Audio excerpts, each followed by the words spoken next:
మత్తయి సువార్త 6వ అధ్యాయం 34వ వచనం మొదటి లైన్. మత్తయి సువార్త 6వ అధ్యాయం 34వ వచనం మొదటి లైన్. రేపటిని గూర్చి చింతించకుడి. ఎందుకు చింతించకూడదట? రేపటి దినము దాని సంగతిని గురించి చింతించును. మనకు తెలిసిందే ఈ వచనం, తెలియంది ఎవరికి? బైబిల్లో ఈ మాట ఉందని తెలిసిన వాళ్ళు అందరూ స్తోత్రం చెప్పండి ఒకసారి. ఇవల్ల చెప్పండి ఏమన్నాం? Very good. రేపటి గురించి చింతించకుండా ఉండేవాళ్ళు ఎంతమంది? ఇంకెందుకురా, నీకు ఉందని తెలిస్తే ఉపయోగం ఏంటి? నీకు బైబిల్లో ఉందని తెలిస్తే ఇప్పుడే ఒకరిద్దరు వెనకాల నాకు తెలిసి వీడి గురించి, అందుకే నేను అంతా స్తోత్రం చెప్పలా. ఎందుకు ఉపయోగం ఏంటంటున్నాను? బైబిల్లో ఇది ఉందని మనకు తెలియడం ఎందుకు ఉపయోగం? దాన్ని మనం చేయనప్పుడు తెలియకపోతే ఆ రోజు ఎంతో కొంత ప్రభు నాకు తెలియదు అని ఏదో చేయొచ్చు పెర్ఫార్మెన్స్. తెలిసి ఇంకేం చేస్తాం నువ్వు దేవుడి దగ్గర? రేపటిని గురించి చింతించొద్దు అంటాడు. రేపటి గురించి నువ్వు కంగారు పడద్దు, టెన్షన్ పడద్దు. Do not anxious. నువ్వు కంగారు పడిపోవద్దు, దాని గురించి టెన్షన్ పడిపోవద్దు, దాని గురించి నువ్వు బాగా ఆవేశపడిపోతారు కదా, ఏమైపోతావు. ఇలాంటివి వద్దు.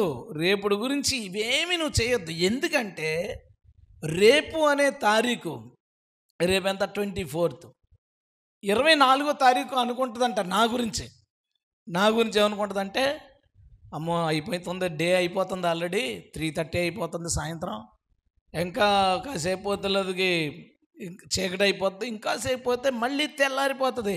ఈ తారీఖులోకి వచ్చేస్తాడు పేటర్ అనేవాడు. వీడికి ఏమేమి ఇవ్వాలి, వీడి కోసం ఏం చేయాలి, ఏ ఫుడ్ అరేంజ్ చేయాలి, ప్రొటెక్షన్ ఎలాంటిది ఇవ్వాలి, తర్వాత ఎలాంటి వాళ్ళని వీడి మీదకి రాకుండా ఆపాలి, ఎలాంటి వాళ్ళని వీళ్ళ దగ్గరికి పంపించాలి. రేపు అనే 24th, June 24 నా కోసం చింతపడుతుంది. నేను దాని గురించి చింతపడితే ఇంకేంటి? అది నా గురించి ఆలోచిస్తుందంట. రేపటి దినం దాని క్రియల గురించి చింతిస్తుందంట. ఏం చేయాలి మన కోసం అని అంటే దేవుడు ఆజ్ఞాపించాడు. June 24కి ప్రతిరోజుకి ఆజ్ఞాపిస్తాడు. ముందు రోజు చేయాలి అది పని. ప్రతిరోజుకి ఏమైనా ఆజ్ఞాపిస్తాడంటే, వీడు వచ్చేలోపు అరేంజ్ చేసుకో, వీడు వచ్చేలోపు అన్నీ ప్లాన్ చేసుకో, అన్నీ రెడీ చేసి పెట్టుకో. అలాగే మనం ఆ రోజులోకి అడిగి పెట్టేసరికి ఆ రోజు పనులు ఆ రోజు అలా సాగిపోయేలాగా దేవుడు మన కొరకు చేస్తాడు. హల్లెలూయా. రేపటి కోసం ఎందుకు ఆలోచించొద్దు అన్నాడు. రేపటి గురించి ఆలోచించడం వల్ల వచ్చే నష్టాలేంటి మనం ఈరోజు తెలుసుకునేది అది. రేపటి కోసం ఆలోచించడం వల్ల, రేపంటే అర్థం ఏంటి? ఫ్యూచర్, భవిష్యత్తు ఏమైపోద్ది, భవిష్యత్తు సంగతి అంటే అయ్యో భవిష్యత్తు. ఎందుకంటే ప్రతి ఒక్కరికి ఆ థాట్ ఉంటుంది, ఆ ఆలోచన ఉంటుంది. ఏమవుతుంది మన భవిష్యత్తు, మన పిల్లల భవిష్యత్తు ఏంటి అనే ఒక భయము, టెన్షను అనేది మనకు ఉంటాయి. రేపటి గురించి ఆలోచించడం వల్ల మనకు వచ్చే నష్టాలు ఏంటి? ఎందుకు దేవుడు రేపటి గురించి ఆలోచించొద్దు అని అన్నాడు మనం చూద్దాం. ఎందుకంటే వచ్చే నష్టాలు ఏంటో తెలిస్తేనే ఎందుకు వద్దన్నాడో మనకి అర్థమవుతుంది. దాని గురించి ఈరోజు ధ్యానించడానికి ప్రయత్నిద్దాం. ప్రభు మనల్ని బలపరచునుగాక. తల ఉంచుతారు, చిన్న ప్రార్థన చేద్దాం. దేవునికి స్తోత్రం. హల్లెలూయా. మళ్ళా చెప్దామండి, హల్లెలూయా. ఏమన్నాడండి ప్రభు? రేపటి కోసం చింతించొద్దు, దాని గురించి నువ్వు కంగారు పడద్దు, టెన్షన్ పడద్దు, భయపడద్దు. ప్లానింగ్ ఏదో సింపుల్గా ఏదో ఆలోచించుకొని చూద్దాం, దానికోసం కాదు. రేపేమైపోతుందో అనే ఒక యాంగ్జైటీ, ఒక కంగారు, ఒక టెన్షన్, ఒక భయం, ఒక ఆందోళన మనలో చాలామందికి ఉంటుంది. యేసయ్య ఏమన్నాడంటే సింపుల్గా అలా చేయొద్దు. ఎందుకని? ఫస్ట్ థింగ్, ఎందుకు ఆయన ఆలోచించొద్దు అన్నాడు? 27వ వచనం.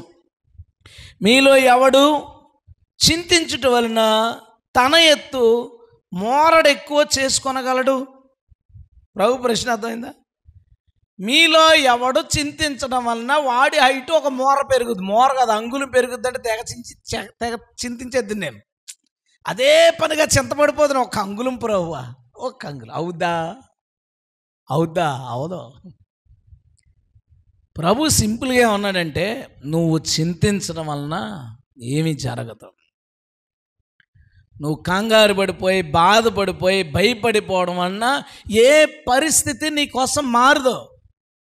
నీకు అనుకూలంగా మార్చబడిపోదు. నీవు చింతించడం వలన ఏమీ జరగదు. దానివల్ల ఆలోచన చేసుకోవడం వల్ల ఏ ప్రయోజనము లేదు.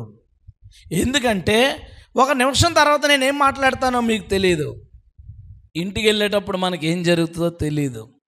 రేపేం జరుగుద్దో, భవిష్యత్తులో ఏం జరుగుద్దో మనకేం తెలుసు అండి? మనకేం తెలుసు? కొన్ని సంవత్సరాల క్రితం నాకు తెలిసిన ఒక బ్రదర్ ఒక స్థలం కొనుక్కున్నాడు.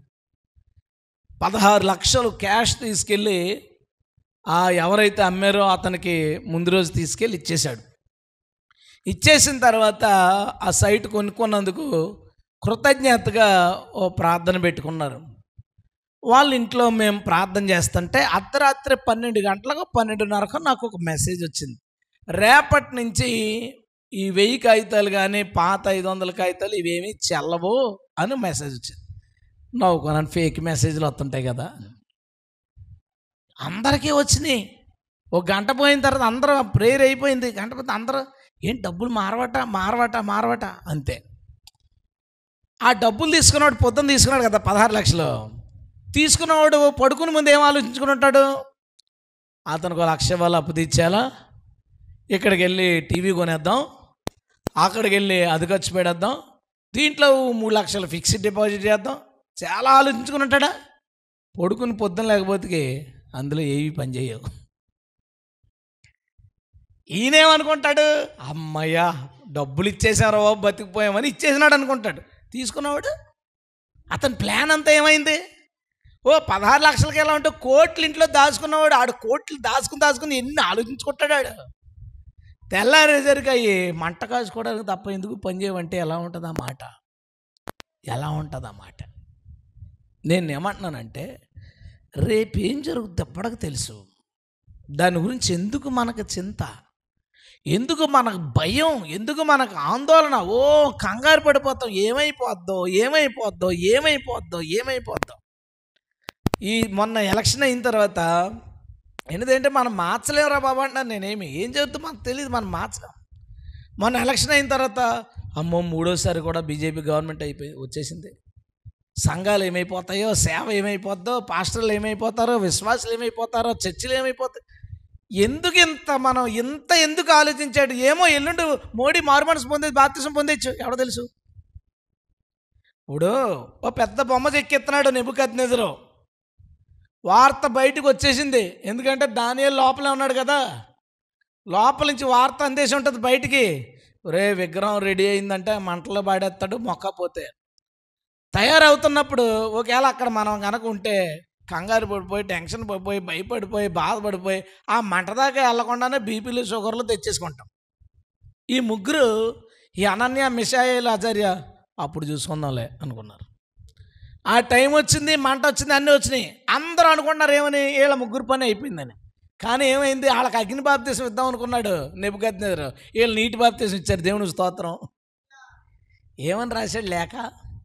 ఈ విధముగా అగ్నిగుండము నుంచి తప్పించగల దేవుడు వీరి దేవుడు గాక మరి ఏ దేవుడు లేడు. నా సంస్థానాలకెల్లా ఈయనే దేవుడు. దేవుని స్తోత్రం. ఎందుకు కంగారు? మనకే ఏమైనా జరగచ్చు. రేపు అనే దానిలో దేవుడు ఏం పెట్టాడో మనకు తెలీదు. ఎందుకంటే ఒకడు తవ్వి భూమి లోపల కప్పెడితే తవ్వేసి తీసేచ్చు దాన్ని. ఎవడైనా ఆకాశంలో దాస్తే దేని మీదన్నా వెళ్ళి పట్టుకోవచ్చు. కానీ రేపటి దినానికి దేవుడు ఏం దాచాడో తెలియాలంటే రేపు రావాల్సిందే. ఎవడో పరిగెత్తుకుని పక్క టైంలోకి వెళ్ళగలమా? వెళ్ళలేము. పక్క రోజులోకి వెళ్ళగలమా? అమ్మో చాలా స్పీడ్గా పరిగెడతాడండి బోల్ట్ అని ఒక అతను ఉంటాడు, తెగ పరిగెడతాడు. అతని దగ్గరికి నువ్వు చాలా బాగా పరిగెడతావు కానీ ఒక అరగంట ముందుకు పరిగెట్టంటే ఒక సెకండ్. గ్రౌండ్లో కూర్చున్న టైం ఎంత, ఈ పరిగెట్టే టైం కూడా అంతే. అది దాన్ని ఎవడు దాటలేడు. రేపు దేవుడు మన కోసం ఏం దాచాడో, రేపు అనే రోజు ఏం జరగబోతుందో మనకు తెలియదు కాబట్టి దాని గురించి ఆలోచించుకో. ఇప్పుడు కొంతమంది అంటారు జరిగిపోయింది దాని గురించి ఆలోచించకరా, జరగాల్సిన దాని గురించి ఆలోచించు అంటాడు. మనం వెంటనే అడగాలి, ఎందుకు జరిగిపోయిన దాని గురించి ఆలోచించకూడదు? మనం మార్చలేం కదా, అయిపోయింది. మరి జరిగిందని మార్చగలమా? మరి ఇంకేమి, నోరు మూసుకుని కూర్చోవడమే ఈ రోజుని. ఈరోజు మనం చేయాల్సిన పని ఏంటంటే ఈరోజు కూర్చోవడమే, రేపటి కోసం రేపు దేవుడు ఏం చేయబోతున్నాడు అంతే.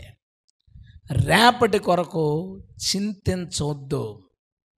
ఏదో సింపుల్గా ప్లాన్ చేసుకోవడం నేను చెప్పట్లేదు, కానీ ఎవరైతే భవిష్యత్తు గురించి కంగారు పడతారో, భయపడతారో, బాధపడతారో వాళ్ళతో దేవుడు ఏం మాట్లాడుతున్నారంటే వదిలే ముందు దాని గురించి నువ్వు ఆలోచించక. అసలు పిల్లడు పడతాడు 10వ రోజు 15వ రోజు ఆడిది, ఈలోపు పక్కింటి ఆవిడ వస్తుంది, కూర్చొని మాట్లాడతా స్కూల్ ఫీజులు ఎంత పెరిగిపోయినాయి అనుకుంటున్నావు, ఎల్కేజీకి 50,000 అడిగారు అనగానే గుండె జల్లుమంటది ఈవిడికి. ఈడు ఇంకా పాలు తాగుతున్నాడు, ఈడు ఎల్కేజీకి వెళ్ళేసరికి 1,00,000 అయిపోద్ది ఫీజు అయితేనే, ఎంత కంగారు, ఇంకా చదివించగలమా అనుకుంటుంది. అనుకుని వాళ్ళ ఆయనకి ఫోన్ చేస్తుంది, ఎక్కడున్నావు అంటే ఇంటి దగ్గర ఉన్నాను, ఈరోజు వాతావరణం వాళ్ళు ఇంటి దగ్గర కూర్చుంటే ఎలా వస్తుంది, కొడుకుని కన్నా వాడు ఫీజులు ఎంత అవుతుంది తెలుసా, పరిగెట్టి పని సంపాదిస్తావు లేదా అంటది. ఇక చూడిక వీళ్ళిద్దరికీ గొడవ, సంపాదించుద్దాయి. మనం అనుకుంటాం అంతే. పలానా కాలానికి వచ్చేసరికి పెద్ద చదువులు లేకపోతే వాళ్ళతో కలిసి మన పిల్లవాళ్ళు వెళ్ళలేరు, మనం అనుకుంటామంతే. కానీ మన భవిష్యత్తు ఎలా ఉంటుందో మనకు తెలీదు. విదేశాల్లో నాకు ఒక ఆయన సౌత్ ఆఫ్రికాలో ఉంటాడు, ఆయన నాకు పరిచయం. ఆయన ఒకసారి మాట్లాడుతూ ప్లంబర్ ఒకసారి ట్యాప్ పోయిందంట, ట్యాప్ పోతే ఆన్లైన్లో స్లాట్ బుక్ చేసుకోవాలంటే, ఎందుకంటే ప్లంబర్లు ఉండరు, అందరూ చదివేసుకున్నారు కదా, అందరూ కంప్యూటర్ దగ్గర కూర్చుంటారు, శుభ్రంగా చదువుకుని సంపాదిస్తుంటారు. ఇప్పుడు అక్కడ వర్క్ చేసే వాళ్ళు చాలా తక్కువ మంది ఉంటారు. స్లాట్ బుక్ చేసుకుంటే అతను వస్తానన్న రోజు సెలవు పెట్టైనా సరే ఇంటి దగ్గర కూర్చోవాలన్నమాట. అతను వచ్చిన తర్వాత విప్పాడట, ట్యాప్ తీసేటట్ట, చెక్ చేసేటట్ట, పెట్టేటట్ట, ట్యాంక్ అంతా చూసుకున్నట్ట 1 అవర్ అయిందంట, 40,000 వేసాడంట బిల్లు. 40,000. ఏంటి సార్ అన్నాను. 40,000 బస్సు అన్నాడు. అదే మరి ఎవడో ఉండడం, ఎంత సంపాదిస్తాడండి నెలకంట, 30 లక్షల నుంచి 50 లక్షలు, బిజీగా ఉంటే 50 లక్షలు సంపాదిస్తాడట ప్లంబరు. వీళ్ళు పెద్ద పనులు లేకపోతే 25 లక్షలు సంపాదిస్తారట నెలకి. అరే మీరు వెళ్ళిపోయారు కానీ ఫారెన్ ఇద్దరు చూసుకుంటారు, వీళ్ళిద్దరు ఒకరి మొక్కలు ఒకరు చూసుకుంటారు, పొద్దున్న ఎత్తేస్తారు వెళ్తారు సౌత్ ఆఫ్రికాకి. రే అస్సలు మాట్లాడకుండా కూర్చోండి ఇక్కడ, ఇద్దరు ఒకరి మొక్కలు ఇద్దరు ప్లంబర్లు కదా, ఇలా చూసుకుంటారు. తిమోతి వెళ్ళిపోదామా, అలా ఉంటుంది అక్కడ. ఇక డ్రైవర్కి 15,000 ఇస్తారు. లేదంటే కువైట్ వెళ్ళిపోతాను అనుకుంటున్నాను, 2 సంవత్సరాలు వెళ్ళిపోయి అప్పులు తీర్చుకుని ఇల్లు కట్టుకుంటాను. కువైట్ వెళ్ళిపోయి ఏం చేస్తాడు, అక్కడ ముఖ్యమంత్రి పదవి ఇస్తారా ఏంటి, డ్రైవింగ్. అక్కడ డ్రైవింగ్ చేస్తే ఇక్కడ అప్పులు తీర్చేసుకుని ఇంకో సంవత్సరానికి అప్పులు తీర్చేసుకుంటాడు, 10 లక్షల అప్పు, ఇంకో సంవత్సరానికి 15 లక్షల బిల్డింగ్ కట్టేసుకుంటాడు అక్కడ డ్రైవింగ్కి. ఎందుకని అక్కడ వాళ్ళు అందరూ చదివేసుకుని లేదా పెద్ద పెద్ద సంపాదనలు ఉన్నారు, డ్రైవింగ్ చేసేవాళ్ళు లేరు, లేబర్ వర్క్ చేసేవాళ్ళు లేనప్పుడు. ఈరోజు మేస్త్రికి 10,000 1,200. ఇంకా మీ పిల్లలు చదివేసుకుని అందరూ ఉద్యోగస్తులు అయిపోయిన తర్వాత వీడు కష్టపడి కంప్యూటర్ దగ్గర జాబ్ చేస్తుంటాడు, ఇల్లు కట్టుకోవాలంటే మేస్త్రికి ఎంత ఇవ్వాలో తెలుసా, వీడి జీతం కంటే ఎక్కువ ఇవ్వాలా. అప్పుడు ఆ రోజులు రావచ్చు. నేనేమంటున్నానంటే రేపు ఎలా ఉంటుందో మనకు తెలీదు, అందుకని రేపటి గురించి మనం కంగారు పడద్దు, రేపటి గురించి మనం చింతపడద్దు, రేపటి గురించి మనం భయపడద్దు. రేపు అనే దినాన్ని దేవుని పాదాల దగ్గర పెట్టడమే మన పని. దేవుని స్తోత్రం. ప్రశాంతంగా ఉండండి. నేను సేవకు వచ్చే ముందు ఇవన్నీ ఒకటి అమ్మేసి లేదా మినిస్ట్రీకి ఖర్చు పెట్టేసి ఏమీ లేకుండా జీరో అయిపోయాను. ఏదో వచ్చేవి కూడా సేవకు ఖర్చు పెడుతుంది. నాకు సలహాలు ఇచ్చేవాళ్ళు, సడన్గా పిల్లోడికి ఏమన్నా అయితే డబ్బులు, సడన్గా మీ భార్యకి ఏమన్నా అనారోగ్యం వస్తే, సడన్గా నీకు ఏమన్నా అవసరం వస్తే, సడన్గా నీకు ఏమన్నా ప్రాబ్లం వస్తే, ఒక 50,000 అన్నా దయద్దా, ఒక 1,00,000 రూపాయలు అన్నా పక్కన పెట్టుకో. సడన్గా ఏంటో విచిత్రం అండి. 15 సంవత్సరాలు అవుతుంది సేవకు వచ్చి, సడన్గా ఏది రాలేదు. ఇప్పుడు వచ్చే స్తోత్రం, సడన్గా ఏది రాలేదు. సడన్గా ఏమొచ్చి అనుకుంటున్నావు, ఎవరో ఒకరు రావడం, దేవుడు ఎందుకో ప్రేరేపించాడండి, 10,000 దగ్గర ఉంచండి. సడన్గా డబ్బులు వచ్చిన తర్వాత మరుసటి రోజు తీరిగ్గా అవసరం వచ్చేది. సడన్గా డబ్బులు వచ్చి తర్వాత తీరిగ్గా అవసరం వచ్చేది. అవసరం వచ్చిన తర్వాత నాకు కొంత దేవుడి గురించి నాకు అవగాహన ఉంది, దేవుడు ఎలాంటి వాడో నాకు తెలుసు కాబట్టి ముందే ఇచ్చావా అని అనుకోండి. కొంతమంది ఏమనుకుంటారంటే ఈ అవసరం రాకపోతే ఈ 10,000 దాచుకుందాం కదా అనుకుంటాడు. అరే ఈ 10,000 ఇచ్చిందే అవసరం కోసం. మనందరి జీవితాల్లో కూడా దేవుడు ఎలాంటి వాడంటే, నీకు రేపు ఆ సమస్య నుంచి బయటపడడానికి ఒక వ్యక్తి పరిచయం అవ్వాలనుకో, సమస్య వచ్చింది ఎవరి దగ్గరికి వెళ్దాం అనుకోకుండా దేవుడు ముందు పరిచయం చేస్తాడు, తర్వాత ప్రాబ్లం వస్తుంది. అయ్యో ఇతను బాగా పరిచయం వాడు లేకపోతే ఎలాగరా అనుకుంటా. కాదు కాదు, దానికోసం దేవుడు ముందే నీ గురించి అంత ప్లాన్ చేస్తాడు. నీ గురించి దేవుడు అంత ప్లాన్ చేస్తాడు. ఈ క్రియేషన్ చూడు. మొన్న వర్షాలు పడకముందు వెళ్ళేటప్పుడు అన్నీ ఎండిపోయిన గరువుల కింద ఉండేవి. ఇలా వర్షం రాగానే పచ్చ కలర్ బట్టలు వేసుకున్నట్టు పచ్చగా అందంగా. ఎవడన్నా నువ్వు వెళ్ళి వేసే విత్తనాలు వర్షం పడినప్పుడు నేను అయ్యో ఎండిపోయింది వర్షం పడుతుందని విత్తనాలు వేసావా? లేదు. దేవుడికో ప్లానింగ్ ఉంటుంది. మొలిచే గడ్డి ఉంటుంది, ఎండే గడ్డి ఉంటుంది, వర్షం పడితే మొలిచే విత్తనం ఉంటుంది. ఉత్తి నేలకే ఎవడు వాడని రోడ్డు పక్కన నేల విషయంలో ప్లాన్ ఉంటుంది ఆయనకి. ఎవడో చూడని అడవి విషయంలో ప్లాన్ ఉంటుంది. సముద్ర గర్భం కిందకి వెళ్తే అక్కడో ప్లాన్ ఉంటుంది. పైన అంతరిక్షానికి పోతే అక్కడో ప్లాన్ ఉంటుంది. ఇన్ని ప్లాన్లు చేసి ఇంత గొప్ప సృష్టి ఎవడి గురించి చేశాడో ఆడి విషయంలో ప్లాన్ ఉండదా? మనం పిచ్చోళ్ళం. వీటన్నిటి గురించి ఇంత ప్లాన్ ఉంటే వీటన్నిటిని ఎవడి గురించి చేశాడంటే నా కోసం నీ కోసం చేశాడు. మన విషయంలో ఆయనకి ఎంత ప్లానింగ్ ఉంటుంది. నీకు ఏం కావాలో వాటన్నిటిని దేవుడు రేపటికి ఏం కావాలో రేపు అరేంజ్ చేసేసుకున్నాడు. నీకేం కావాలో అన్ని అడ్వాన్స్డ్గా ఆయన అరేంజ్ చేసుకుని పోతున్నాడు. నువ్వు ఏం చేయాలంటే విశ్వాసంతో ముందుకు సాగిపోవడమే. దేవునికి గట్టి స్తోత్రం చెప్పు. ఎందుకంటే నువ్వు దాని గురించి కంగారు పడడం వలన నువ్వు ఏమీ చేయలేవు. నీ ఎత్తు మూరడా చేసుకోలేవు. నీ వలన కాదు, అది నీకు అసాధ్యం. కంగారు పడద్దు, దేనికి కంగారు పడద్దు. దేవుడు చూసుకుంటాడు అంతే. అలాగ దేవుడు చూసుకుంటాడు అనుకునే వాళ్ళకి సడన్గా ఏది రాదు. సడన్గా ఏదైనా వచ్చినా అంతకంటే సడన్గా దానికి పరిష్కారాన్ని పంపిస్తాడు దేవుడు. దేవుని స్తోత్రం. ఎంతకంటే ఇప్పుడు 25 ఏళ్ళు ఇలాగే ఉన్నాం అనుకుందామండి. మనం 25 ఏళ్ళు దేవుడు చూసుకుంటాడు అనుకున్నాం. ఈలోపు ఎవరైనా వచ్చి ఏదోలాగా 25 సంవత్సరాలు దాటిపోయావు కానీ ఈసారి ఏమన్నా ప్రాబ్లం వస్తేనో అన్నాడంటే మనం ఏమని ఆలోచించాలి అప్పుడు? దేవుడి దగ్గర ఫండ్స్ ఆగిపోయినాయా? దేవుడి దగ్గర ప్రొటెక్షన్ ఆగిపోయిందా? దేవుని దగ్గర దేవదూతలు అందరూ రిజైన్ చేశారా? మేము ఇంక నీ దగ్గర పని చేయమని. మన దేవుడు ఎప్పుడు అలాగే ఉన్నప్పుడు 25 ఏళ్ళు కాదు. అందుకే మాట ఏమిచ్చాడు మనకి? ముదిమి వచ్చే వరకు ఎత్తుకుంటాను. స్తోత్రం. ముసలితనం వరకు ఎత్తుకుని తిప్పుతానంటే నీకేట్రా బాబు, నేను దిగుతాను, పరిగెడతాను, నేను ఇలా చేస్తాను, నేను అలా చేస్తాను. వద్దు, అన్నీ వదిలే. తెలివితేటలు ఎక్కువైపోయిన వాళ్ళు ఈ మధ్యకాలంలో ప్రీచర్స్ అందరూ ఎవరంటే మంచి ఎంప్లాయీస్, డబ్బులు కరెక్ట్గా సంపాదించడం, లేదా వాళ్ళ నాన్నగారు వాళ్ళు సేవలు చేయడం వల్ల ప్రతి నెల ఖచ్చితంగా ఒక 50-60 వేలు అకౌంట్లో పడి, లేదా ఒక 1,00,000 రూపాయలు కానుకలో పడి, ఒక ప్లానింగ్గా, ఓ పర్ఫెక్ట్ ప్లానింగ్గా వాళ్ళ లైఫ్ వెళ్ళేవాళ్ళు ఈ మధ్యన ఎక్కువైపోయి వీళ్ళ బోధలు ఎలా ఉన్నాయంటే అన్నీ సెట్ చేసుకోవాలి, మనం అన్నీ చూసుకోవాలి, ప్రతిదానికి దేవుడి మీద ఆధారపడకూడదు.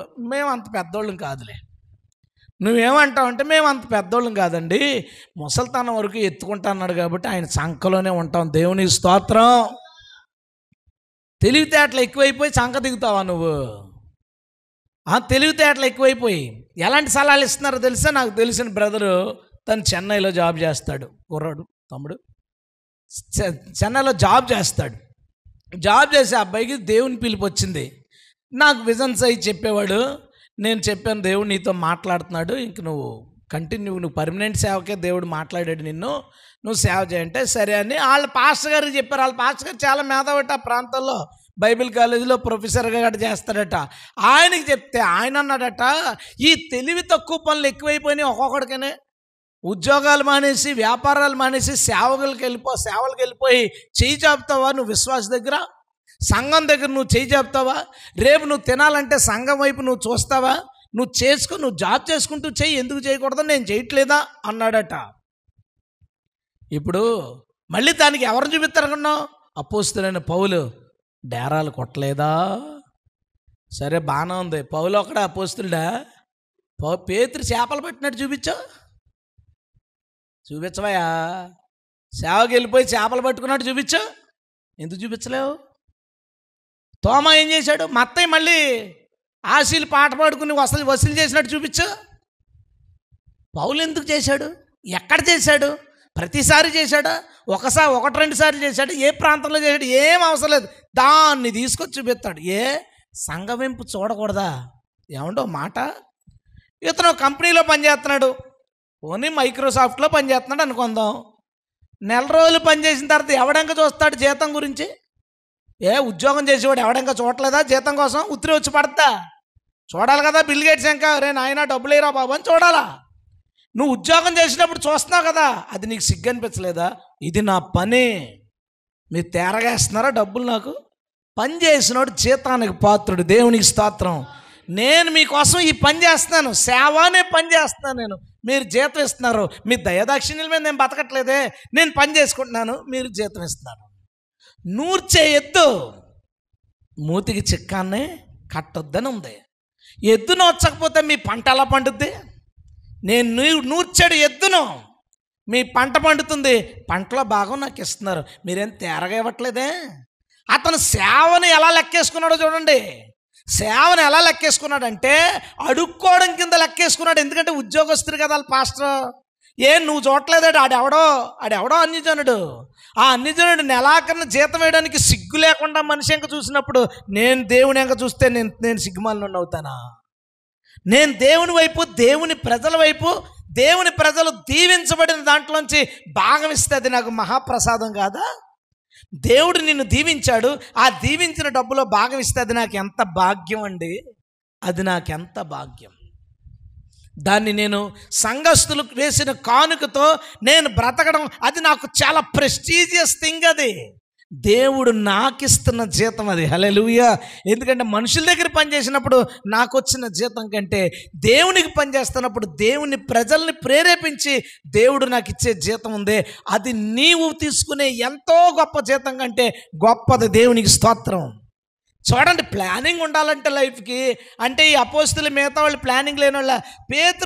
పౌలు ఎన్ని చోట్ల లేడు, కొరింథీ ప్రాంతంలో ఉన్నప్పుడు అతను తరివేయబడ్డాడు కాబట్టి, ఒక మిషనరీ కాబట్టి పని చేసుకోవాల్సి వచ్చింది. తిమోతి ఎక్కడ పని చేశాడేంటి? ఎక్కడ పని చేశాడు? తిమోతి కాపరి అయిన వాడు సంఘాన్ని చూసుకోకుండా నువ్వు ఉద్యోగం పోయి ఆదివారం హాయి చెప్తానంటే మీకోసం ప్రార్థన చేసేవాడు అవడం, మీకోసం పరిచయం చేసేవాడు, మీ అవసరాలు, మీ కష్టాలు. ఎందుకంటే నేను మీకు కనబడకపోయినా నేను దేవుని సేవ చేస్తానుగా మిగతా రోజులు. చూడండి, కొంతమందిని బహుశా ఇలాంటి ఆలోచన సంకుచితంగా ఉన్నవాళ్ళనో లేదా కొన్ని అవసరాలను బట్టో అక్కడ ఆ ఫీల్డ్లో అతను ఉండడం ముఖ్యమంటే దేవుడు కొంతమందిని జాబ్ చేసుకుంటూ సేవ చేసుకోవడానికి వాడుకోవచ్చు. కానీ ఏదో ఒకరోజు కంటిన్యూగా సేవకు మాత్రం రప్పిస్తాడు అంతే తప్ప, ఉద్యోగం మానేసి సేవకి వెళ్తే రేపు నీ భవిష్యత్తు ఏంటని అడిగినోడు క్రైస్తవుడు కాదు.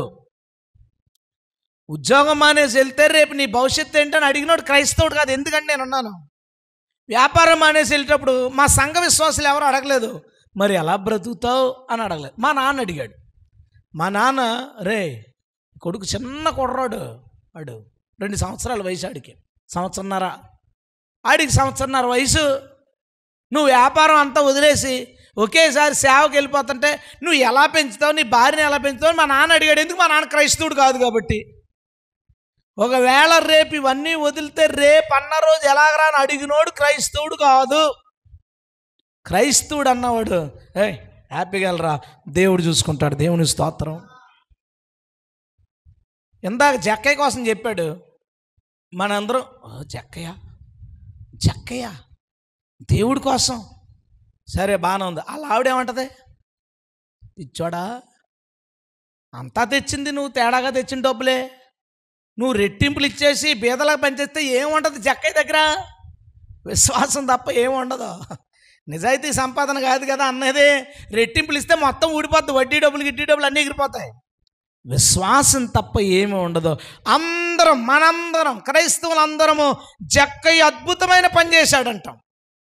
కానీ చెప్పాను కదా, ఈ ఉద్యోగాలు చేసుకుంటా, ప్లానింగ్ చేసుకుంటా, విశ్వాసం లేకుండా ఆ ఉద్యోగం కంపెనీ వాడి మీద విశ్వాసం ఉంటుంది. అడిగి ఆ కంపెనీ ఎత్తేస్తేనో 3 నెలలు పని చేయించుకుని అప్పుడు ప్రార్థన చేస్తాడు, ప్రభువా జీతం ఈ ప్రభువా. అది మేము ముందే చేస్తున్నారా బాబు? నీ కంపెనీ వాడు ఎత్తేసిన తర్వాత, దివాలా తీసిన తర్వాత డబ్బులు రాను అప్పుడు చేస్తావు నువ్వు ప్రార్థన దేవుడికి. మేము ఊరికి ముందే దేవుని దగ్గరికి వెళ్ళాం. దేవుని స్తోత్రం. అది అండి జరిగేది. రేపటి గురించి ఆలోచించడం, రేపటి గురించి మనం ఎలాగా, మన పరిస్థితి ఏంటి అని అనుకోవద్దు. దయచేసి రేపటి గురించి చింతించొద్దు.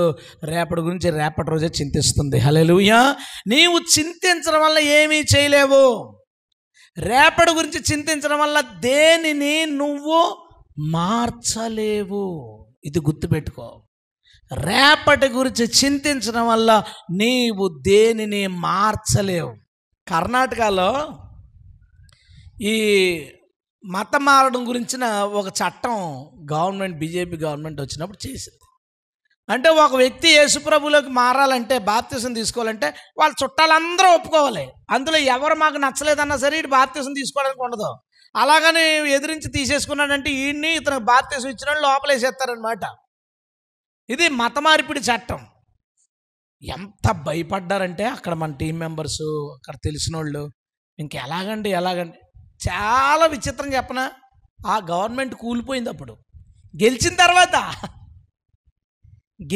తర్వాత మళ్ళీ అందులో ప్రాబ్లమ్స్, గవర్నమెంట్ కూలిపోయింది. ఆ చట్టం రాలేదు అంతే.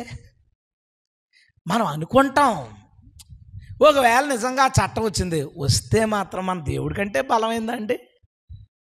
నెబుకద్నెజరు శాసనం కంటే పెద్దది అది. దర్యావేషు శాసనం కంటే గొప్పది అది. రాచరిక పాలనలో శాసనాలే పనిచేయలేదు యేసుప్రభు దగ్గర. దేవునికి స్తోత్రం. ఇది డెమోక్రసీ దగ్గర నువ్వు ఎన్ని చట్టాలు చేస్తే మాత్రం మన దేవుని కన్నా బలమైన చట్టం ఏది లేదు. దేవుని స్తోత్రం. విశ్వాసంతో ఆలోచించండి. దేవుని కన్నా బలమైన చట్టం ఏది లేదు. కాబట్టి రేపేమవుతుందో మనకు తెలియదు. కాబట్టి రేపటి గురించి చింతించొద్దు. రెండోది, ఎందుకు చింతించొద్దు అన్నాడు రేపటి గురించి?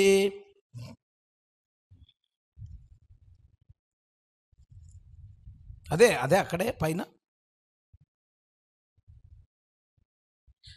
31. కాబట్టి ఏమి తిందుమో, ఏమి త్రాగుదుమో, ఏమి ధరించుకొందుమో అని చింతించకండి. అన్యజనులు వీటన్నిటి విషయమై విచారింతురు అన్నాడండి. సింపుల్గా తీసుకోవద్దు ఆ మాట. ఇంకోలా చదవనా? ఎవడైతే ఏమి తిందుమో, ఏమి తాగుదమని చింతిస్తారో వాళ్ళని దేవుడు అన్యజనుల కింద లెక్కేస్తున్నాడు. అవునా కాదా? అవునా? నాకెందుకురా పేరు? యేసుప్రభు నన్ను చూసి అన్యుడా ఆతల పో అంటే ఇంకెందుకు మన పేరు?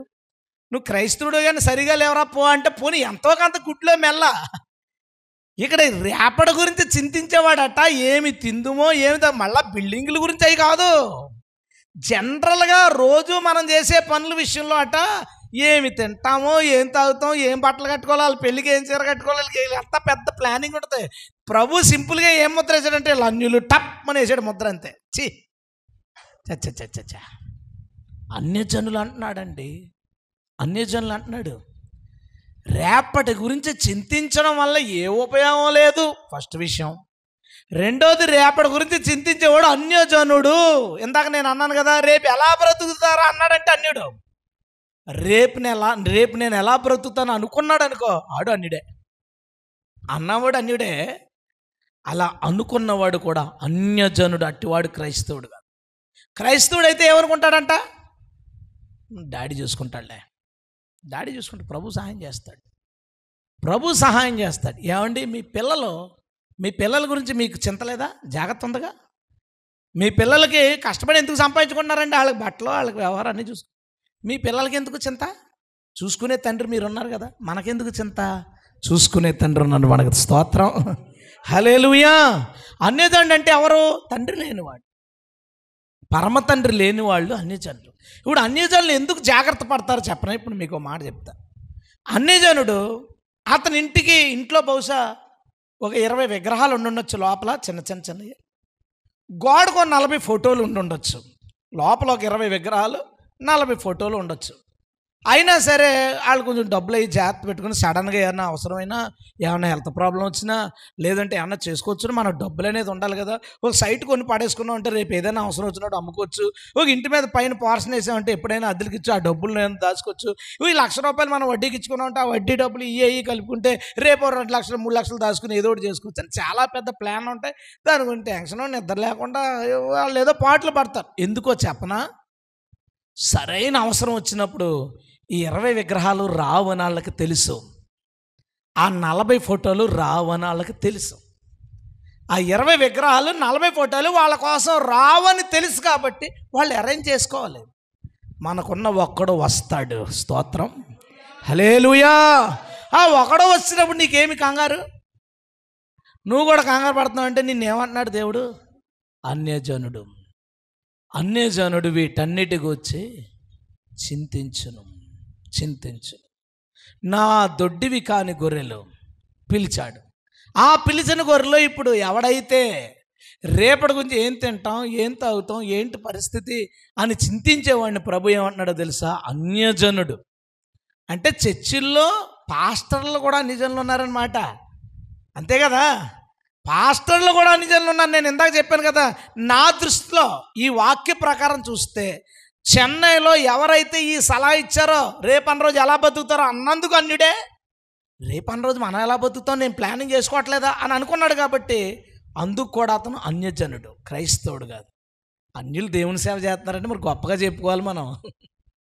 అన్యులు దేవుని సేవ చేస్తున్నారన్నమాట. వీళ్ళు నువ్వెలా ఉన్నావు? అన్యజనుడు వీటన్నిటి గురించి చింతించవచ్చు. బహుశా ఈ ప్రసంగం చాలామందికి అభ్యంతరకరంగా ఉండొచ్చు. ఏంటి రేపుడు గురించి ఆలోచించొద్దు అన్నాడు?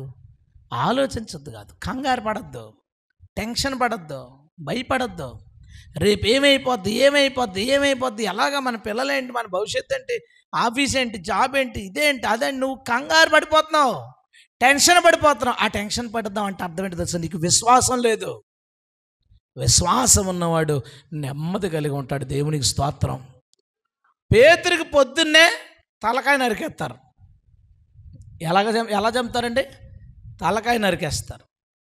మనమైతే ఇలా పొద్దున్న జైల్లోంచి బయటికి తీసుకురాని టెస్టులు చేసేటప్పుడు ఇలా టెస్ట్ చేయగానే బీపీ ఏట్రా 200 ఉంది, బీపీ 200కి వెళ్ళిపోయింది, షుగర్ 600కి వెళ్ళిపోయింది అంటాడు. పేతురు ఏం చేశాడు? గాఢ నిద్ర అని మళ్ళీ పడుకోలేదు. ఎలాగ గాఢ నిద్ర పడుకున్నాడు. ఎందుకు? రేపు చూసుకుందాంలే, రేపటి గురించి చింత లేదు. ఎందుకంటే వాడు విశ్వాసులు. దేవునికి స్తోత్రం. విశ్వాసులు. నా ప్రసంగం బహుశా చాలామందికి మంచి ప్లాన్ చేసుకునే వాళ్ళకి అభ్యంతరకరంగా ఉండొచ్చు. నేను మాట చెప్పనా? ఎవరైనా నీ దగ్గరికి వచ్చి, మీ చుట్టాల్లో ఎవరో ప్రభుని నమ్ముకోలేనాడు, ఇదే రోజు చాలా బాగా ఆలోచిస్తారు, నువ్వు అన్నీ ప్లాన్ చేసుకుంటావు, అన్నీ చక్కబెట్టుకుంటావు, 4 రూపాయలు పక్కన పెట్టుకుంటావు, అంతా ఆలోచించుకుంటావు, ఏం జరుగుతుందో కంగారు పడైనా అన్నీ సెట్ చేసుకుంటావు అని పొగిడాడు అనుకో, అతను ఎవరో తెలుసా? అన్నిడే పొగుడతాడు. ఎందుకంటే అది వాళ్ళు చేసే పని నువ్వు కూడా చేసావు కాబట్టి. నన్ను లేదా విశ్వాసంతో ప్రభు మీద ఆధారపడతా గుడ్డిగా సాగిపోయే వాళ్ళని ఎవడో వచ్చి, మా చుట్టాల్లో ఎవరో నువ్వు భలే ప్లాన్ చేసుకుంటావని నన్ను ఎవడో అంటావు. ఎవరు అంటారు నన్ను.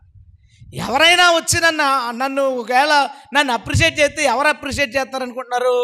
ఎవరైనా కొంచెం కంగారు పడేవాళ్ళు నన్ను చూసి, ఏంటి ఇన్ని ప్రాబ్లమ్స్, ఇన్ని పనులు, ఇంత మినిస్ట్రీ, ఈ అంతట్లో ఇంత హ్యాపీగా ప్రశాంతంగా ఎలా ఉన్నారండి బాబు, ఇంత విశ్వాసం మాకు కూడా ఉండాలని అలాంటి వాళ్ళు నన్ను అప్రిషియేట్ చేస్తారు.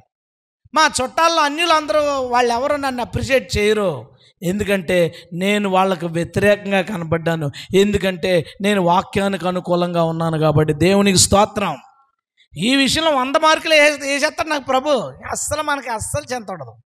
ఇంకా ఆలోచించి ఎవరైనా 3 రోజుల్లో వస్తున్నారు కదండి మీటింగ్కి, కారులో వస్తున్నారా, బస్సులో వస్తున్నారా, ట్రైన్లో, 3 రోజుల తర్వాత దుప్పుడు అడుగుతున్నారు ఏంటంటాను నేను. ఇప్పుడు కొన్ని రిజర్వేషన్ చేసుకుని వెళ్ళాల్సినవి ఉంటాయి, దానికి రిజర్వేషన్ చేసుకుంటే దానికి చింత ఏం లేదు. బట్ మన సొంత చేతుల్లో ప్లాన్ ఉన్న దాని గురించి కొంతమంది చూడండి, ప్రయాణం ఉందంటే రోజు సర్దేస్తుంటారు బట్టలు, ప్రతిరోజు సర్దేస్తారు. రోజు సర్దేసి రోజు మాట్లాడేసుకుని అది ఎలాగా ఇది ఎలాగా, ఆ ఊరు తర్వాత ఏ ఊరు, ఈ ఊరు తర్వాత ఆ ఊరు, ఎంత కంగారు పడిపోతారండి. అన్యజనులు వీటన్నిటి గురించి చింతించెదరు. దేవుణ్ణి కలిగి ఉన్నవారు దేవుడు చూసుకుంటాడని విశ్వాసంతో నిశ్చింతగా నిద్రపోతారు. దేవునికి స్తోత్రం. మీరెవరు? అన్యులా క్రైస్తవులా? అన్యులా క్రైస్తవులా? నువ్వు ఆలోచించుకో. ఇప్పుడు మేరీ గారు ఉన్నారు. మేరీ గారు అన్యురాలుగా ఉన్నంతకాలం, అంటే యేసుప్రభుని నమ్ముకున్నప్పుడు గురించి కాదు నేను చెప్తుంటా, యేసుప్రభుని నమ్ముకుని కూడా భవిష్యత్తు గురించి భయాలు, టెన్షన్లు, ఆ టెన్షన్ ఉన్నంతకాలం డాక్టర్ గారు ఎందుకమ్మా గుండె అలా కొట్టేసుకుంటుందని ఎవరంట. దానికి మందులు ఉంటాయా? ఏముంటాయండి మందులు? అవి ఏం చెప్తారో తెలుసా? మందులు రాసిచ్చి, అమ్మ కంగారు పడకమ్మా అంటే పోద్దా? ఏం చెప్తారు డాక్టర్? కంగారు పడద్దమ్మా, ప్రశాంతంగా ఉండు. మరి మందులు ఎందుకు ఇచ్చావు? ఆయనకి తెలుసు ఊరికి ఏదో బలానికి ఇస్తాడు తప్ప మనం కంగారు పడకుండా, టెన్షన్ పడకుండా, భయపడకుండా ఉండాలి. అది ఎలా జరుగుద్ది? విశ్వాసులకు జరుగుద్ది. స్తోత్రం. ఇప్పుడు ఆమె, నేను అనుకోవడం ఇంకా శాంతి ఇంకా పెళ్ళికి దగ్గరికి వచ్చింది కాబట్టి ఇంకా టెన్షన్ పడే టైము, బట్ ఆరోగ్యంగా హెల్తీగా ఉందంటే మంచి విశ్వాసంలోకి వచ్చింది. మీరు క్రైస్తవులండి, స్తోత్రం. మళ్ళీ మీరు తర్వాత కంగారు పడినప్పుడు మాత్రం మీరు దేవుని దృష్టిలో మేము అనలేండి, కానీ మీ గురించి కాదు, అందరూ అట్లాగే ఉంటాం. అందరం రేపు భవిష్యత్తు 4 రూపాయలు ఆడ కొన్ని పడేసి ఈ అన్ని పెద్ద కంగారు పడిపోయి ఐరాణ పడిపోయి రాత్రి పగల గింజేసుకుంటారు కదా, వాళ్ళందరూ దేవుని దృష్టికి అన్యజనులు. ఉన్నదాంతో ప్రశాంతంగా ప్రభుతో సాగిపోతాం చూసారా. వారి జీవితాల్లో ఏ ఒడిదుడుకులు వచ్చినా సరే దానిని పూర్తిగా తొలగించే బాధ్యత మన దేవునిది. దేవునికి స్తోత్రం. హల్లెలూయా. మీరు లైఫ్ గురించి వదిలేండి రా అని నేను చెప్పట్లేదు. మీ పని మీరు చేసుకోండి. దేని గురించి కంగారు పడద్దు, భయపడద్దు, టెన్షన్ పడద్దు. దేవుడు చూసుకుంటాడు. యేసుప్రభు అన్న మాటలు ఇంకా ఉన్నట్టు ప్రసంగించేస్తే ఏమంటామో మీరందరూ ఏమన్నాడో తెలుసా? ఆకాశ పక్షులు చూడండి, విత్తుతాయా? వెత్తావో. కోస్తాయా? కొయ్యో. కానీ తింటాయి. మనం పొల్యూషన్ పెట్టి, టవర్లు పెట్టి, అడవులు నాశనం చేసి పక్షుల్ని, జంతువుల్ని చంపాలి తప్ప అవి ఆకలితో చచ్చిపోవు. దేవుని స్తోత్రం. దాహంతో చచ్చిపోవు. దేవుని స్తోత్రం. చూసుకుంటున్నాడు అట్లనే. ఆయన ఏమన్నాడంటే, అనేకమైన పిచ్చుకల కంటే మీరు శ్రేష్ఠులు. హల్లెలూయా. మిమ్మల్ని పోషించడం ఎంతరా బాబు? యేసుప్రభు మాట్లాడిన మాట కదండి, నా ప్రసంగం కాదు ఇది. దేవుడు చూసుకుంటాడు. నీకేదో పని అప్పచెప్పాడు, అది చేసుకుంటా వెళ్ళు. ఏదో ఒక ఉద్యోగంలో పడేశాడు, దాన్ని చేసుకుంటా వెళ్ళు. దేవుడు చూసుకుంటాడు. నువ్వు పెద్ద వాటి కోసం పరుగులు పెట్టి ఏదో దాచుకోవడం కోసం కంగారు పడి నువ్వు ఏదో చేస్తున్నావు. రేపు ఏం జరుగుతుందో మనకు తెలీదు. ఒక వ్యక్తి తన బిడ్డ కోసం రాత్రి పగలు నిద్రపోకుండా సంపాదిస్తాడు. ఆ బిడ్డ తనకంటే ముందు చనిపోతాడేమో తెలుసా? అతనికి తెలీదు. ఏమీ తెలీదు. మనకి ఉన్న దాంట్లో ప్రశాంతంగా మన జీవితాన్ని కొనసాగించుకుంటామే అట్టివాడే విశ్వాసి. హల్లెలూయా. గతం గురించి ఎలాగ మనం చింతపడకూడదో మార్చలేమని, భవిష్యత్తు గురించి కూడా అలాగే చింతపడకూడదు. అది మన చేతుల్లో లేదు, మన దేవుని చేతుల్లో ఉంది. హల్లెలూయా. మొదటిది మనం ఏమీ చేయలేం కాబట్టి. రెండోది, దాని గురించి ఆలోచిస్తే నువ్వు అన్యజనుడు, విశ్వాసం లేనివాడివి. విశ్వాసం ఉన్నవాడు వాటి గురించి చింతపడ్డావు. ప్లానింగ్ కోసం కదా, ఏదో చేసుకోవచ్చు. చిన్న మనకు ఐడియాస్ ఉంటాయి. చింతొద్దు అస్సలు. ఏమైపోద్ది అని చింత, భయం, బాధ వద్దు. మూడోది ఏంటంటే, మనం చదివిన వచనంలోనే యేసుప్రభు మనకు చాలా మంచి వాగ్దానం ఒకటి ఇచ్చాడండి. ఎందుకో వాగ్దానం కార్డులో దీన్ని పెట్టవడమే అద్భుతమైన వాగ్దానం ఇచ్చాడు. చదువుతారా? రేపటి గురించి చింతించండు, రేపటి దినము దాని సంగతుల గురించి చింతించిన. Very good. పక్కలైన ఏనాటి కీడు ఆనాటికి చాలు అంటే అర్థం ఏంటి తెలుసా? ప్రతిరోజు కీడు వస్తుందని. అవునా? జనరల్గా అందరూ పొద్దున్నే ఈరోజు దేవుని వాగ్దానం. దేవుడు ఏం చెప్తాడో తెలుసా? ఈరోజు నీకు వచ్చే కీడు ఏ నాటి కీడు ఆ నాటికి చాలు. ప్రభు రేపటి గురించి ఎందుకు ఆలోచించొద్దు అన్నాడంటే, ఈరోజు నీకు ఒక కీడు ఉంది నీ లైఫ్లో, దాని గురించి ఆలోచించు, దానిని నువ్వు జయించు. ఈరోజు నువ్వు ఎదుర్కొనే సమస్యలు ఏవైతే ఉన్నాయో, ఈరోజు నీకున్న ఛాలెంజెస్ ఏవైతే ఉన్నాయో, నువ్వు దానిని జయించు. ఓ మాట చెప్తాను. 10 రోజుల్లో పెద్ద ఫంక్షన్ ఉంది ఇంట్లో. 1000 మందికి భోజనాలు పెట్టాలి అనుకో. ఈ 10 రోజులు సరిగ్గా పడుకుంటామా? పడుకోము. రెస్ట్ తీసుకోవడానికి ఉంటుందా? కుదరదు. పిలుపులకి వెళ్ళాలి, తిరగాలి, ఎండకి ఎండాలి, వానకి తడవాలి. కొన్నిసార్లు బ్రష్ చేయకపోవచ్చు, కొన్నిసార్లు స్నానం చేయకపోవచ్చు. 3 పూట్ల తినడానికి ఉండదు. ఓ పూట తింటే ఓ పూట తినం. అవునా కదా? అలా చేయకపోతే ఆ ఫంక్షన్ పర్ఫెక్ట్గా జరగదు. నేను ఈ పనులన్నీ చేయొద్దంట్లా. ఈరోజు కొంతమందిని పిలవడానికి వెళ్ళాలి కదా, ఆ రోజు పని ఆ రోజు చేయంటున్నాను. అర్థమైందా? కానీ ఎప్పుడైతే మన దృష్టి 10 రోజుల తర్వాత ఫంక్షన్ మీద ఉందో, అందుకని ఈరోజు 3 పూట్ల తినేది తినం, ఈరోజు పడుకోవాల్సింది పడుకోం. ఈరోజు ఏదైతే చేర్చాలో దీన్ని మన వ్యక్తిగతమైన పనులు ఏవైతే ఉన్నాయో వాటిని చేసుకోలేము. మన దృష్టి అంతా దాని మీదే. ఏమనంటే మనం చూద్దాం, ఈ ఫంక్షన్ అయిపోయి నేను ఇది ఎందుకు అంటున్నానంటే, మన దృష్టి ఎప్పుడైతే భవిష్యత్తు మీద ఉందో ఖచ్చితంగా ఈ రోజుని నువ్వు కరెక్ట్గా చేయలేవు. ఈరోజు చేయాల్సిన దాన్ని నువ్వు కరెక్ట్గా చేయలేవు. మన ఆలోచన ఎప్పుడు భవిష్యత్తు మీద, రేపు రేపు రేపు అనే దాని మీద ఉన్నప్పుడు ఈ రోజు నువ్వేం చేయాలో దాన్ని నువ్వు పర్ఫెక్ట్గా చేయలేవు. అందుకు ప్రభు చెప్తున్నాడు, నువ్వు రేపటి గురించి ఆలోచించుకో. ఈరోజు ఒక కీడు ఉంది, దాని గురించి. ఏ నాటి కీడు ఆ నాటికి చాలు. మన జీవితానికి 4 ముఖ్యమైన విషయాలు ఉంటాయి. ఆ 4 మనకి 4 స్తంభాలు లాంటివి, 4 ప్రధానమైన సంగతులు ఉంటాయి.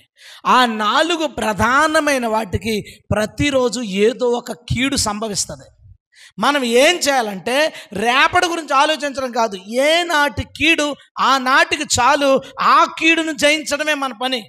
ఈరోజు మనకున్న సవాళ్ళు ఏంటి, ఈరోజు మనకు ఎదురైన సమస్యలు ఏంటి, ఈరోజు మనం చేయాల్సిన పనులు ఏంటి, వాటిని నువ్వు పర్ఫెక్ట్గా చేసుకుంటూ వెళ్ళిపో. రేపు అనే రోజు వచ్చిన తర్వాత రేపు చేయాల్సిన పనులు రేపు ఉంటాయి. మనం రేపటి గురించి ఆలోచించి ఈ రోజుని పాడు చేసుకోవద్దు. ఓ సింపుల్ మాట చెప్తాను. 4 ప్రధానమైన స్తంభాల్లో మొదటిది ఏంటంటే, మనం ఈరోజు ఆల్రెడీ 4 అయిపోయింది కదా, ఇంకో కొన్ని గంటల్లో ఈరోజు పూర్తి అయిపోద్ది, పడుకుంటాం. మన చుట్టూరు సుమారు 1000 కంటే ఎక్కువ రకాలైన మనకి హాని చేసే క్రిములు ఉంటాయంట. బ్యాక్టీరియాస్ కానీ క్రిములు కానీ 1000 రకాల కంటే ఎక్కువ. నేను చెప్పింది రకాలు, ఆ ఒక రకానికి ఎన్నేసన్నా ఉండొచ్చు. అందులో రోజుకి 725 రకాల ప్రమాదకరమైన క్రిములు లేక బ్యాక్టీరియల్ రకాల్లో 60,000 నుంచి 70,000 మనం పీల్చుకుంటామంట. అంటే మన శరీరంలోకి ఒక రోజుకి 70,000 ప్రమాదకరమైన క్రిములు లేక బ్యాక్టీరియాలు మన లోపలికి వచ్చేసినాయి. అంటే మనకిప్పుడు ఇంచుమించు ఒక 70% డే అయిపోయింది. కాబట్టి నువ్వు నేను మనం అంటే ఇలాంటి చర్చిల్లో గట్ట కూడుకున్నాం అంటే ఇంకా ఎక్కువ. నాకు తెలిసి మన అందరం ఒక 50,000 రకాలు లేదా 50,000 క్రిములు మన బాడీలోకి వచ్చేసినాయి. ఈరోజు కీడు ఇంకా కావాలా మనకే? మన జీవితంలో ప్రధానమైన 4 స్తంభాల్లో ఒకటి ఏంటో తెలుసా? మన ఆరోగ్యం, మన శరీరం. మన ఆరోగ్యం, మన శరీరం. ఇందులో దేవుడు నివాసం ఉంటున్నాడు. దేవునికి స్తోత్రం. ఇది దేవుడు నివాసం ఉండే స్థలం. మన దేహమే ఆయన ఆలయం. దేవుడు నివాసం ఉండే స్థలం. ఈ నివాసం ఉండే స్థలంలోకి ఈ ప్రమాదకరమైన వచ్చినప్పుడు దీనిని నువ్వు పట్టించుకోలేదనుకోండి. ఎందుకంటే నీ ఆలోచన దేని మీద ఉంది? రేపు రేపు. ఈరోజు ఎన్ని వచ్చినాయి? ఆల్రెడీ ఒకటి 70,000 వచ్చినాయి. చర్చి కాబట్టి ఆదివారం 1,00,000 వచ్చినాయి. 1,00,000 మళ్ళీ చెన్నై కాదు, 1,00,000 వచ్చినాయి. నువ్వు మరి మన ఆలోచన ఈ రోజు లేదు కదా, దేని మీద ఉంది? రేపటి మీద ఉంది. కాబట్టి అలా వదిలేసావు లోపల బాబు. ఈ క్రిముల మీద ఈ తెల్ల రక్త కణాలు అవి కొంత ఫైట్ చేస్తాయి. నీకు తెలిసినా తెలియకపోయినా కొంత ఫైట్ చేస్తాయి, కొన్నిటిని చేస్తాయి, కొన్ని మాత్రం మన శరీరం మీద నెమ్మదిగా ప్రభావాన్ని చూపించడానికి ప్రయత్నిస్తాయి. అలా అలా అలా నువ్వు ఈ రోజుని పట్టించుకోకపోవడం వల్ల భవిష్యత్తు గురించి రాత్రి పగలు కష్టపడడమో, సరిగా నువ్వు చూసుకోకపోవడం, నీ ఆరోగ్యాన్ని చూసుకోకపోవడం వలన నీకు హెల్త్ కంప్లైంట్స్ వచ్చినప్పుడు నువ్వు ఇప్పుడు ఆరాధించినట్టుగా దేవుని నువ్వు ఆరాధించగలవా? సెప్టెంబర్ వస్తే నాకు 40 వస్తాయి. నేను అనుకుంటున్నాను ఇప్పుడు నేను ఇంకా కేర్ తీసుకోవాలి. ఎందుకంటే నా శరీరం ఆరోగ్యంగా ఉండడం నాకు చాలా అవసరం. ఎందుకంటే ఈ దేహముతో నా దేవుణ్ణి మహిమపరచాలి. హల్లెలూయా. నేను ఇంకా వర్క్ చేయాలి, ఇంకా పరిగెత్తాలి, ఇంకా పని చేయాలి, బోళ్ళంత శ్రమ పడాలి. నా ఆరోగ్యం పాడైపోతే నేను రాయలేను. నా ఆరోగ్యం పాడైపోతే నేను ఇప్పుడు ప్రసంగించినంతగా నేను ప్రసంగించలేను. నా ఆరోగ్యం పాడైపోతే ఇప్పుడు తిరిగే అన్ని స్థలాలు నేను తిరగలేను.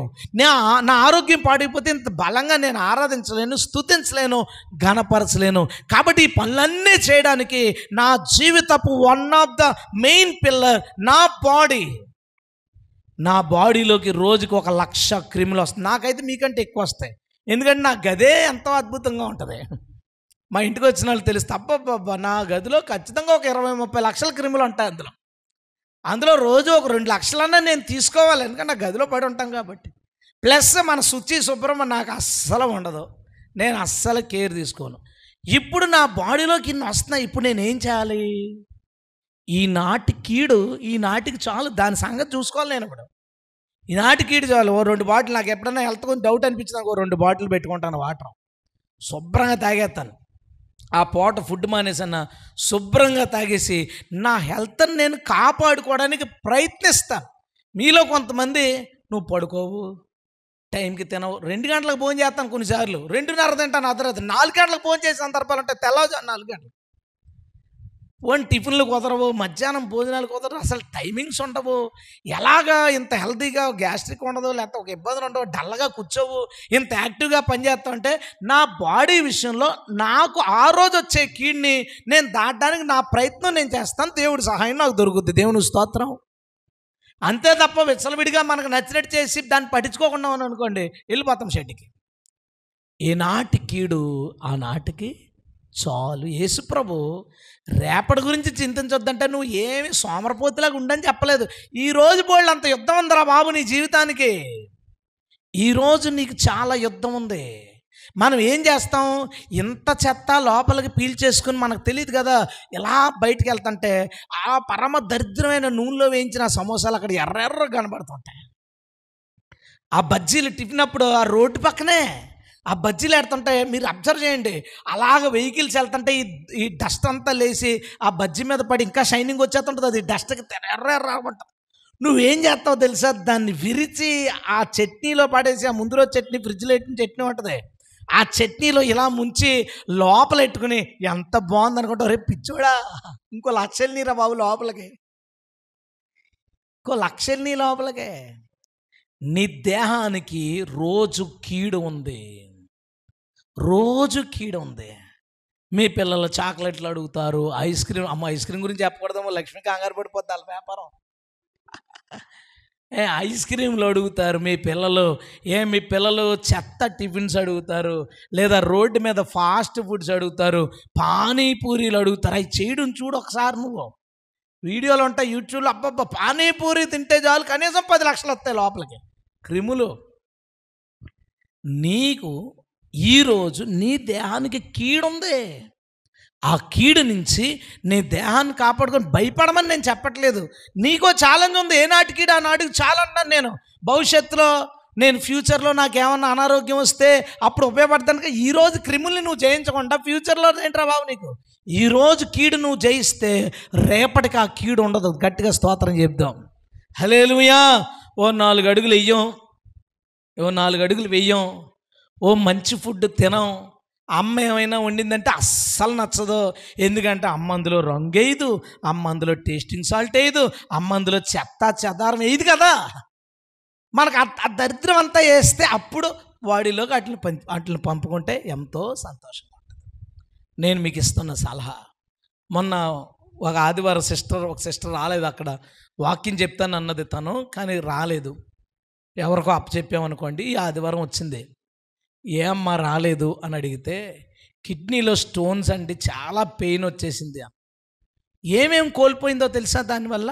ఒక ఆదివారపు ఆరాధన కోల్పోయింది, వాక్యం కోల్పోయింది, తను వచ్చి వాక్యం చెప్పాలి, చెయ్యాల్సిన పరిచర్య కోల్పోయింది. దీని అంతటికి కారణం ఏంటో తెలుసా? ఏనాటికానాడు నీ కిడ్నీలోకి కొంత సాల్ట్కి సంబంధించిన పర్టికల్స్ చేరతాయి, ప్రతిరోజు చేరతాయి. ఏనాడుకానాడు నువ్వు వాటర్ తాగడం, మంచి డైజెస్ట్ అయ్యి ఫుడ్ అయ్యి తీసుకోవడం వల్ల ఎప్పటికప్పుడు అది పోద్ది. కానీ నువ్వేం చేసావు, ఎప్పుడో భవిష్యత్తు గురించి ఆలోచించి ఈరోజు ఆ రాళ్ళని అలాగే ఉంచుకున్నది, అలాగా పెరిగి నీ సన్నిధిని, భక్తిని, ప్రార్థనని, చేయాల్సిన పరిచర్ని పాడు చేసింది. ఈరోజు నీ బాడీలోకి వస్తున్న ఏదైతే చెడ్డదుందో, ఈరోజు కీడుందో దాన్ని జయించు. దాని విషయంలో జాగ్రత్త. మంచి ఫుడ్ తిని భయపడిపోయి నేను ఇంట్లో ఉంటాను, నాకు ఎండొద్దు వానొద్దు, అయ్యేం చేయకో. నువ్వు నీ చేయాల్సిన పనులు చేసుకో. కానీ లోపలికి ఇన్పుట్ ఏదైతే ఉందో ఆ ఇన్పుట్ మంచిది పంపించు. దేవుడు నిర్దేశించాడు, మన బాడీ తయారు చేసినప్పుడు మట్టిని వాటర్ని కలిపి చేశాడు కాబట్టి వాటర్ ఖచ్చితంగా మన బాడీకి కావాలి కాబట్టి చూసుకుని దానికి కావాల్సింది దానికి పడే. ఈరోజు డ్యూటీ నీది అదే. ప్రభు రేపటి గురించి ఎందుకు ఆలోచించొద్దానంటే, ఈరోజు నీకు ఖాళీ లేదు. ఈరోజు నువ్వు ఫైట్ చేయాల్సినవి ఉన్నాయి, ఈరోజు నువ్వు పని చేయాల్సినవి ఉన్నాయి, ఈరోజు నువ్వు చూసుకోవాల్సినవి ఉన్నాయి. కాబట్టి ఈరోజు చూసుకో. రేపు అనే రోజు గురించి నువ్వు పట్టించుకోకు. 24వ తారీఖుకి వెళ్తాను నేను. రేపు 24వ తారీఖుకి వెళ్ళేసరికి ఇంకో 70,000 వస్తాయి మళ్ళా రేపు. అవునా? ఇంకో 70,000 లోపలికి వస్తాయి క్రిములు. మళ్ళీ దాన్ని ఏనాటికీడు ఆనాడు జయించుకుంటూ వెళ్తే భవిష్యత్తు అనే దానికి ఇబ్బంది రాదు. ముఖ్యంగా నువ్వు ఆరోగ్యంగా ఉండడం మ్యాటర్ కాదు. నువ్వు ఆరోగ్యం పోయితే మాత్రం పరలోకమే మనకు కావాలి. నువ్వు ఆరోగ్యంగా ఎందుకు ఉండాలంటే నీ దేహముతో దేవుణ్ణి మహిమపరచాలి కాబట్టి. హల్లెలూయా. నీ దేహములో ఆయన నివసిస్తున్నాడు కాబట్టి ఆయన్ని సంతోషపరచడానికి, ఆయన్ని ఘనపరచడానికి, ఆయన పరిచర్య చేయడానికి నీకు బలం ఉండాలి, ఆరోగ్యం ఉండాలి, శక్తి ఉండాలి. అవన్నీ నీ దేహానికి సంబంధించినవి కాబట్టి ఈనాడు నీ దేహానికి ఉన్న కీడుని నువ్వు జయించు. రెండోది, నీ లైఫ్కి అత్యంత ముఖ్యమైన రెండవ స్తంభం నీ కుటుంబం. నీ కుటుంబం. మన కుటుంబంలో చిన్న చిన్న సమస్యలు ఏదో ఒకటి ప్రవేశిస్తాయి. మనం దాన్ని పట్టించుకోకుండా అలా వదిలినప్పుడు అలాగలా పెరుగుతుంది. జస్ట్ దాన్ని ఆ ప్రారంభంలోనే సాల్వ్ చేసుకోండి. మీ ఇద్దరి మధ్య లేదా కుటుంబ తల్లి బిడ్డల మధ్య చిన్న ఇద్దరి మధ్య మనసులు కలవట్లేదు అనుకోండి, అది నువ్వు గుర్తించి ఆ రోజే దాన్ని సాల్వ్ చేసుకో. ఆ రోజు నువ్వు సాల్వ్ చేసుకోకుండా దాన్ని అలా వదిలేసావు, మరుసటి రోజుకి ఇంకా తల్లికి బిడ్డకి మధ్యన గ్యాప్ పెరిగింది. ఆ తర్వాత ఇంకా గ్యాప్ పెరిగింది, ఇంకా గ్యాప్ పెరిగింది. ఈ గ్యాప్ పెరగడం వల్ల ఈ బిడ్డ ఏం చేస్తాడంటే వీడికి తల్లి యొక్క ఆదరణ ప్రేమ దొరక్క వీడి తప్పుడు స్నేహాల వైపు, తప్పుడు అలవాట్ల వైపు, లేదా ఈమె తప్పుడు స్నేహాల వైపు, తప్పుడు అలవాట్ల వైపు, తప్పుడు పరిచయాల వైపు వెళ్ళిపోద్ది. అప్పుడు వాళ్ళ అమ్మ, నిన్ను ఎంత బాగా చూసుకున్నానే, నీకు బట్టలు కొన్నాను, నీకు చదువు చెప్పించాను, నీకు కావలసింది వండి పెట్టాను, ఇన్ని చేస్తే ఈరోజు నాకు ఇంత ద్రోహం చేస్తావా, ఇంత కడుపు కోత మిగిలిస్తావని ఏడుతుంది. కాదు, గ్యాప్ స్టార్ట్ అయింది చూసావా? ఆ రోజు కీడుని నువ్వు ఆ రోజు చూడలేదు. భార్యాభర్తల మధ్య చిన్న డిస్టెన్స్ స్టార్ట్ అవుతుంది. ఆ రోజు కీడుని ఆ రోజు చూడలేదు. ఆ రోజు ఏదో అభిప్రాయ భేదాలు వస్తున్నాయి, దాన్ని మళ్ళీ సమాధానం పడలేదు. ఆ రోజు మరుసటి రోజు ఇంకో చిన్నది వచ్చింది, అది యాడ్ అయింది. మరుసటి రోజు ఇంకోటి వచ్చింది, యాడ్ అయింది. రేపు అది రెండు బ్రేక్ అయిపోయే పరిస్థితి వచ్చినప్పుడు అప్పుడు బాధపడద్దు. ఈరోజు ఏం డిస్టెన్స్ వచ్చింది, ఈరోజు ఏం ప్రాబ్లం వచ్చింది, ఆ రోజు సాల్వ్ చేసుకో. ఏనాటి కీడు ఆనాడు నీ కుటుంబం నుంచి బయటకు పంపే. ఏ రోజుకి ఆ రోజు కీడు వస్తుంది, ఆ రోజు దాన్ని పంపించే బయటికి. ఆ రోజు మాట అనుకున్నారు, మాట అనేసుకున్నారు. 4 రోజులు అదే ఉండిపోయేది అనుకోని, ఈ 4 రోజుల్లో ఇంకా 100 ఆలోచనలు నీ మైండ్లో తిరిగి ఇంకా కిలోమీటర్ గ్యాప్ వచ్చేస్తుంది మీ మధ్యన. ఏ రోజు కీడుని ఆ రోజు జయించుకోండి. మీ ఇంట్లో ముఖ్యంగా తల్లిదండ్రులు, పిల్లలు, వాళ్ళ మధ్యన గ్యాప్ రాకుండా చూసుకోండి. ఏదైనా వాళ్ళు ఎదుగుతున్నప్పుడు, ఎందుకంటే జనరేషన్ గ్యాప్, నా జనరేషన్ వేరు, మా అబ్బాయి జనరేషన్ వేరు. నా జనరేషన్లో లైఫ్ స్టైల్ వేరు, వాళ్ళ జనరేషన్లో లైఫ్ స్టైల్ వేరు. నా జనరేషన్లో అన్నీ ఒకటే అడిగేయాలని వీళ్ళంతా లిఫ్ట్లో అంతా టక్మని వెళ్ళిపోవాలని చూస్తారు. ఇప్పుడు ఈ గ్యాప్ వలన వాళ్ళు ఏమైపోతారని కంగారు వలన వాళ్ళని స్ట్రిక్ట్ చేస్తాం మనం. వాళ్ళు ఏమనుకుంటారు, ఎప్పుడో పాతకాలం విషయాలు చెప్తారేంటని వాళ్ళు అనుకుంటారు. ఈ జనరేషన్ గ్యాప్ ఉంది, దాన్ని జాగ్రత్తగా అధిగమించుతూ ఏ రోజుకు ఆ రోజు మనం అప్డేట్ అవుతూ, ఏ రోజుకు రోజు వాళ్ళతో షేర్ చేసుకుంటూ, వాళ్ళ విషయాలు మనం వింటూ, వాళ్ళ సమస్యలు వింటూ, దాన్ని ఏ విధంగా పరిష్కరించాలి, ఎలా చెప్తే వాళ్ళు వింటారు, వాళ్ళు చెప్పిన దాంట్లో ఏది మంచి పాయింట్ ఉందో దాన్ని మనం ఏది తీసుకోవాలి అని ఏ రోజు కీడు ఆ రోజు నీకు నీ బిడ్డకి మధ్యలోంచి పంపించేస్తేనే ఆ రిలేషన్స్ స్ట్రాంగ్గా ఉంటాయి. స్తోత్రం చెప్దాం. ఎందుకంటే ప్రతిరోజు మన కుటుంబానికి కీడు ఉంది. ఏదో ఒక కోణంలో మన బిడ్డో, భర్త, భార్య, అత్తో, మామో ఎవరో ఒకరి నుంచి ఏదో ఒక చిన్న ప్రాబ్లం స్టార్ట్ అయినప్పుడు దాన్ని అక్కడే ఆపుకోండి, అక్కడే దాన్ని పరిష్కరించుకోండి, అక్కడే సమాధాన పడండి. ఏదో ఒక చిన్న అనుమానం వచ్చింది, ఆ రోజే మీరు ఎక్స్ప్రెస్ చేయండి, నాకు ఎందుకు ఎలా అనిపిస్తుంది, నువ్వు జాగ్రత్తగా ఉండని. అది నువ్వు బయటకు చెప్పకపోవడం వల్ల వాళ్ళకి కొంచెం ఏదో నీకు ఇంకా ఇబ్బందికరమైన ఒక సందర్భం నీ కంటికి కనబడబడి చాలా పెద్ద సమస్య అయిపోతుంది. ఒక అనుమానం నీకు వచ్చింది, ఆ రోజు షేర్ చేసుకో. ఒక ఇబ్బందికరమైన ఆలోచన వచ్చింది, షేర్ చేసుకో. మీకు వచ్చిన సమస్యని ఆ రోజే సాల్వ్ చేసుకుంటే ఏ నాటి కీడు ఆ నాటిని నువ్వు పంపిస్తే రేపు అనే దాని గురించి మనం చింతపడక్కర్లేదు, భయపడక్కర్లేదు. ప్రభు మనకు సహాయం చేస్తాడు. దేవుని స్తోత్రం. ఎప్పుడు నీకు చెప్తాను, భయం, రేపటి గురించి భయపడిన వాళ్ళు ఎవ్వరికి ఎప్పుడు మంచి జరగదు.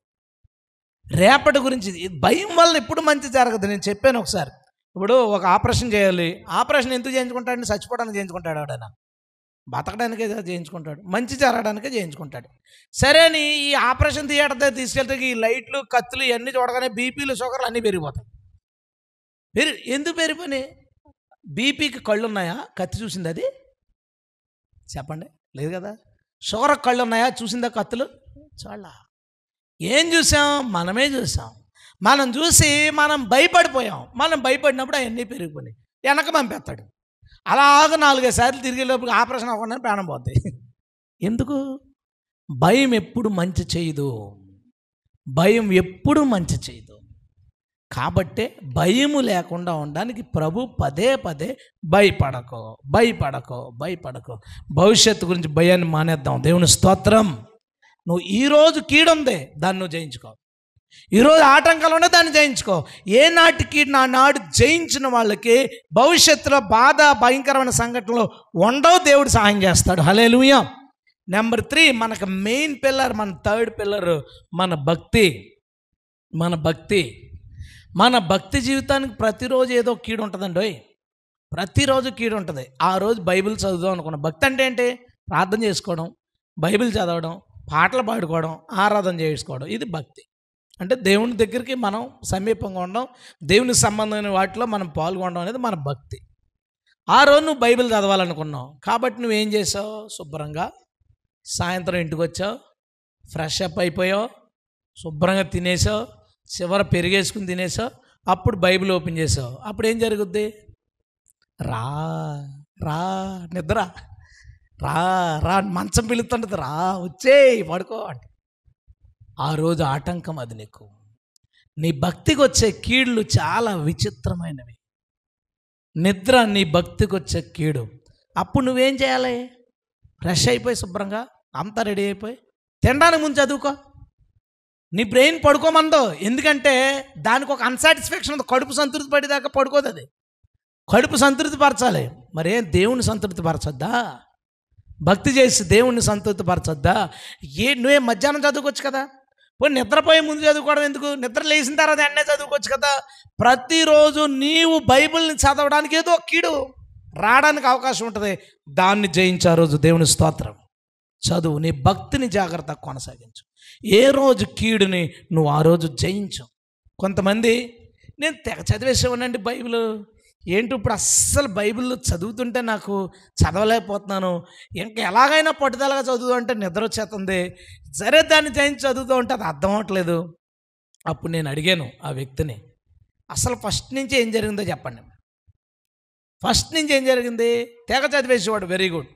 తర్వాత చదువుకున్న రోజు రెగ్యులర్గా చదివేవాడల్లా ఆ రోజు పొద్దుట బయటికి వెళ్ళాలట, వెళ్ళిపోయాడు, చదవడానికి కుదరలేదట. తర్వాత రోజు ఇంకోటి ఏదో జరిగింది, చెప్పాడు, పెద్ద లిస్ట్ నాకు అన్నీ గుర్తులేదు. ఇంకో రోజేమో చుట్టాలు ఇంటికి వెళ్ళాడంటే అక్కడ 2 రోజులు ఉండిపోవాల్సి వచ్చిందట. పెళ్ళికి వెళ్తే ఆ పెళ్లి పనుల్లో అట్లో అక్కడ బైబిల్ చదువుకోవడానికి కుదరలేదట. తర్వాత బైబిల్ తీసేటట్ట కూర్చొని చదివేవాడట. ముందు చదివినంతసేపు చదవలేకపోయేవాడట. ఆ తర్వాత రోజు మళ్ళీ గ్యాప్ వచ్చిందంట, మళ్ళీ 2 రోజులు చదివాడట. ఆ తర్వాత గ్యాప్ వచ్చింది పోయిందంట. ఇతడు ఇప్పుడు బైబిల్ చదవలేకపోవడానికి కారణం ఏంటో తెలుసా? ఫస్ట్ రోజున తాను బైబిల్ చదవడానికి తన భక్తికో కీడొచ్చింది. భక్తికి ట్రబుల్, అక్కడ ఇంగ్లీష్ మాట బాగుంటుంది, ట్రబుల్. తను భక్తి చేయడానికి ఒక సమస్య వచ్చింది, ఒక ఆటంకం వచ్చింది. ఆ ఆటంకాన్ని ఆ రోజు గెలవలేకపోయాడు. కాబట్టి ఈరోజు ఆటంకం ఏమై కూర్చుందో తెలుసా? బైబిల్ చదువుదామని ఎంత ప్రయత్నించినా చదవలేని పరిస్థితికి అది తీసుకొచ్చింది. అందుకే యేసయ్య ఏమన్నాడు తెలుసా? ఏ రోజు ఆ రోజు సాల్వ్ చేసుకో. ఏ రోజు ట్రబుల్ని ఆ రోజు సాల్వ్ చేసుకో. ఏ రోజు కీడుని ఆ రోజు నువ్వు పరిష్కరించుకో. ఏ రోజు సమస్యని ఆ రోజు నువ్వు జయించు. ఇప్పుడున్న చాలామంది ఒకప్పుడు మంచి ప్రార్థనా పరులే, ఇప్పుడు సరిగా ఎక్కువసేపు లేదా దేవుని దగ్గర ప్రశాంతంగా హృదయపూర్వకంగా ప్రేయర్ చేసుకోకపోవడానికి కారణం ఏంటి? నువ్వు ఆలోచించుకో. దానికి ట్రేసింగ్లో నీకేమొస్తుందో తెలుసా? బలంగా ప్రార్థన చేసుకుంటున్నావు, ఏదో ఒక రోజు ఒక ప్రాబ్లం వచ్చింది నీ ప్రార్థనకి, ఇంటి పక్కన ఏదో గెరగలో ఏదో పెద్ద సౌండో లేకపోతే ఏదో జరిగింది, ఏదో పాటలు ఏవో పెట్టేసో ఏదో జరిగినందుకు ఆ రోజు నువ్వు సరిగా ప్రేయర్ చేసుకోలేకపోయావు. ఆ రోజు ఆ ట్రబుల్ని నువ్వు జయించలేకపోయావు. మరుసటి రోజు నీకు ఇంకొక రకమైన సమస్య వచ్చి సాతాను ఏం చేస్తానంటే 2 రోజులు కుదిరేలాగా, 2 రోజులు కుదరకుండా, 2 రోజులు నీకు కుదిరిందంటే 2 రోజులు కుదరకుండా ఉండేలాగా సాతాను ఆటంకాలు కలగజేస్తాడు. ఆటోమేటిక్గా నెమ్మదిగా నీ ప్రార్థనా జీవితం తగ్గిపోద్ది. చివరికి ఏమవుద్దంటే ఇలా మోకరించగానే ఆలోచనలు రావడం, మోకరించి ఇలా ప్రార్థన చేస్తుండగా రకరకాల ఆలోచనలు రకరకాలు జరగబోయి ఇంటి పక్కోళ్ళు ఇంటి ముందోళ్ళు ఆలోచనలు కళ్ళుల్లో తలల్లో తిరిగేసి ప్రార్థన నడిపింపు రాక, ఎలాగరా బాబు ప్రార్థనలు గట్టిగా స్తోత్రాలు చెప్పినా ఏమీ రాకుండా, ఇదేట్రా బాబు జీవితం ఎలా అయిపోయిందని ఏదో 4 నిమిషాలు 4 ముక్కలు చెప్పి ముగించే స్థితికి వస్తావు. ఆ స్థితికి కారణం ఏంటో తెలుసా? ఆ రోజు నీ భక్తికి వచ్చిన ట్రబుల్ని, ఆ రోజు నీ ప్రార్థనకు వచ్చిన ట్రబుల్ని నువ్వు జయించలేదు. ఆ మరుసటి రోజు నీ భక్తికి వచ్చిన ట్రబుల్ని నువ్వు జయించలేదు. ఏ రోజు ట్రబుల్ని, ఆ రోజు ఏ రోజు కీడుని, అంటే కీడు అంటే మీరు ఏదో విధంగా తీసుకుంటున్నారు కాబట్టి ట్రబుల్ అనేది బాగుంది, ఆ సమస్య ఆ రోజు నీ భక్తికి వచ్చిన సమస్యని ఆ రోజు నువ్వు జయించలేకపోవడం వలన చివరికి ప్రార్థన చెయ్యలేని పరిస్థితిలోకి నువ్వు వచ్చావు. అది తెలుసుకో. ఇంతకుముందు ఆరాధన చేస్తుంటే నా మనసంతా ఎంతో సంతోషంగా ఉండేదండి, ఎంతో ఇన్వాల్వ్ అయ్యేవాడిని. ఇప్పుడు నేను ఇన్వాల్వ్ అవ్వలేకపోతున్నాను. అయితే కారణం ఏంటి? ఈ రోజుది కాదు ఈ సమస్య ఈ రోజుది కాదు. ఒకప్పుడు నీ కుదిరినప్పుడల్లా పాటలు వింటూ ప్రభుతో నీ హార్ట్ కనెక్ట్ అయ్యేది, నువ్వు మనసులో ఆరాధన చేసుకుంటా ఉండే వ్యక్తివి. ఆ ఆదివారం ఆరాధనలో ఎవరి గురించి ఆలోచించకుండా నువ్వు ప్రభువుని స్తుతించుకుంటున్నావు. తర్వాత ఏం జరుగుంటుంది? రోజు పాటలు వినడానికో లేదా ప్రతిరోజు ఆరాధన చేసుకోవడానికో కుదరలేదు. నెమ్మదిగా గ్యాప్ వచ్చింది. ఆదివారం నాడు ఎవరో చుట్టాలు వచ్చి ఉంటారు, వాళ్ళు కానీ చూస్తారేమో ఆ రోజు నువ్వు సరిగా వర్షిప్ చేసి ఉండవు. తర్వాత ఆదివారం కొంచెం నీరసంగా ఉంది, అందుకని కూర్చున్నావు, వచ్చే ఆదివారం చేసుకుందామని. అలాగే ఎక్కడో గ్యాప్ వచ్చింది. ఆ గ్యాప్ నీ మనసు దేవుడితో కలుసుకోకుండా ఆపుతుంది. ఏ సమస్య ఒకే రోజు రాదు. సమస్య మొదటి రోజు మొదలైనప్పుడు అది నీకు సమస్యలా కనపడదు. ఎందుకంటే నువ్వు ఎక్కడో ఉంది నీ మైండ్ ఎక్కడో భవిష్యత్తులో ఉంది. ఈ రోజులో పెట్టుకో నీ మనసుని. నాకు చాలా ఉపయోగపడింది ఈరోజు వాక్యం. నీ మనసును ఈ రోజులో పెట్టుకుంటే సమస్య యొక్క ఆరంభం నీకు అర్థం అవుద్ది. ఆ సమస్య ఆరంభమైన రోజునే నువ్వు దాన్ని జయించినప్పుడు అది పెద్దదవ్వదు. ఈరోజు నీ ప్రేయర్ నడిపింపు రావట్లేదు, ఎందుకు రావట్లేదు నా ప్రభు నాకు నడిపించని ఆ రోజు ఇంకొక అరగంట ఎక్కువ కూర్చొని ప్రభు పాదాలు పట్టుకుంటే ఆ రాబోయే పెద్ద సమస్య ఉందే, ప్రార్థన చేయలేని సమస్య, అది రాదు నీ జీవితంలోకి. ఒక సండే నువ్వు సరిగా వర్షిప్ చేయడానికి కుదరకపోతే నువ్వు సోమవారం నుంచి రోజు ఆరాధన పెట్టుకుని లేదా నువ్వు మోకరించి ప్రభుని ఆరాధించుకుంటా నీవు ఏదైతే ప్రాబ్లం స్టార్ట్ అయిందో దాన్ని ఆ రోజే జయించగలిగితే నెక్స్ట్ సండేకి వచ్చేసరికి నీకు ఏ ఇబ్బంది ఉండదు. నీ భక్తికి నువ్వు బైబిల్ చదవడానికి, నువ్వు పాటలు పాడడానికి, నువ్వు ఆరాధన చేసుకోవడానికి, ప్రార్థన చేయడానికి ప్రతిరోజు దానికి ఒక ట్రబుల్ వస్తుంది. ఆ ట్రబుల్ని నువ్వు ఆ రోజు జయించకపోతే నీ జీవితంలో అది నీకు ఎంతో పెద్ద సమస్య అయి కూర్చుంటుంది. ఈరోజు ఎంతోమంది క్రైస్తవులు ప్రేయర్ చేయలేకపోతున్నాం, బైబిల్ చదవలేకపోతున్నాం, ఆరాధన చేయలేకపోతున్నాం, భక్తి చేయలేకపోతున్నాం. ఒకప్పుడు చాలా బాగుండేది, ఇప్పుడు ఇలా అయిపోయాను. ట్రై చేస్తున్నాను అవ్వట్లేదు. ప్రాబ్లం పెరిగిపోయిన తర్వాత ఫైట్ చేస్తున్నావు నువ్వు. యేసయ్య ఎక్కడ ఫైట్ చేయమన్నాడు? ప్రారంభమైన రోజున. ఏ రోజు ట్రబుల్ మనకి ఆ రోజు చాలంట. ఎంత మంచి మాట చెప్పాడండి యేసయ్య. ఏ రోజు సమస్యని నువ్వు ఆ రోజు జయించగలిగితే ఖచ్చితంగా నేను చెప్తున్నాను, డెఫినెట్గా యేసయ్య అనుకున్న రూపంలోకి మనం మారగలుగుతాం. హల్లెలూయా. ఆ రోజు క్లియర్ అయిపోయింది, హ్యాపీ. ఆ రోజు ట్రబుల్ ఆ రోజు నువ్వు జయించగలిగావు, అప్పుడు నీ లైఫ్ బాగుంటుంది. ఫోర్త్ పిల్లర్, ఒక క్రైస్తవుడు దేవుని దగ్గర సంతోషంగా దేవునిలో నిర్విరామంగా సాగిపోవాలంటే ఒకటి, ఆయన తన ఆరోగ్యము, శరీరము తనకు చాలా ముఖ్యమైనది. రెండవది, కుటుంబం చాలా జాగ్రత్తగా చూసుకోవాల్సింది, అది చాలా ముఖ్యమైనది. మూడవది, భక్తి చాలా ముఖ్యమైనది.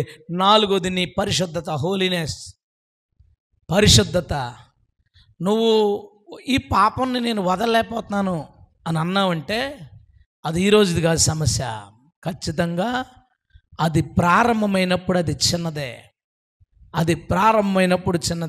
విలాపవాక్యాల్లో ఏమంటాడంటే, విలాపవాక్యాలు 2వ అధ్యాయం, ఇర్మియా పక్కనే ఉంటుంది, అది కూడా ఇర్మియా రాశాడు.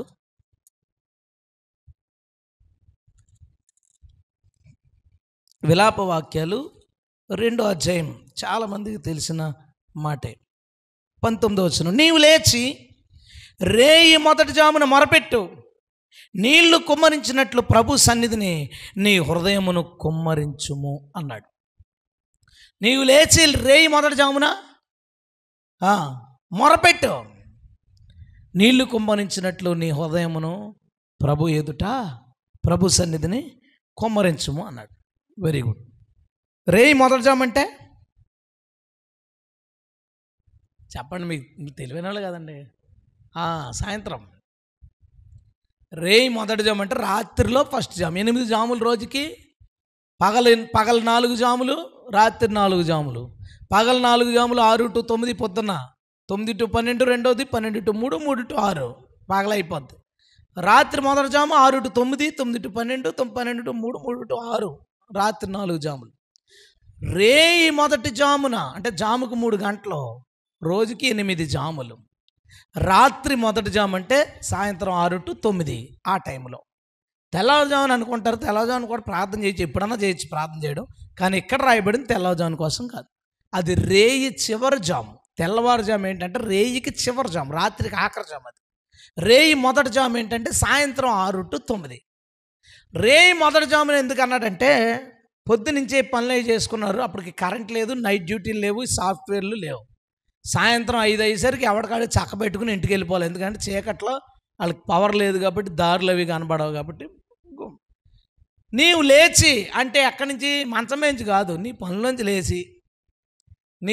లేచి ఫస్ట్ 3 అవర్స్లో అంటే వాళ్ళ ప్రకారం వాళ్ళకి ఇంకా రాత్రులు ఏం పని ఉండదు కాబట్టి, పనులన్నీ పూర్తయిపోయినాయి కాబట్టి అప్పుడు మోకరించమన్నాడంటే.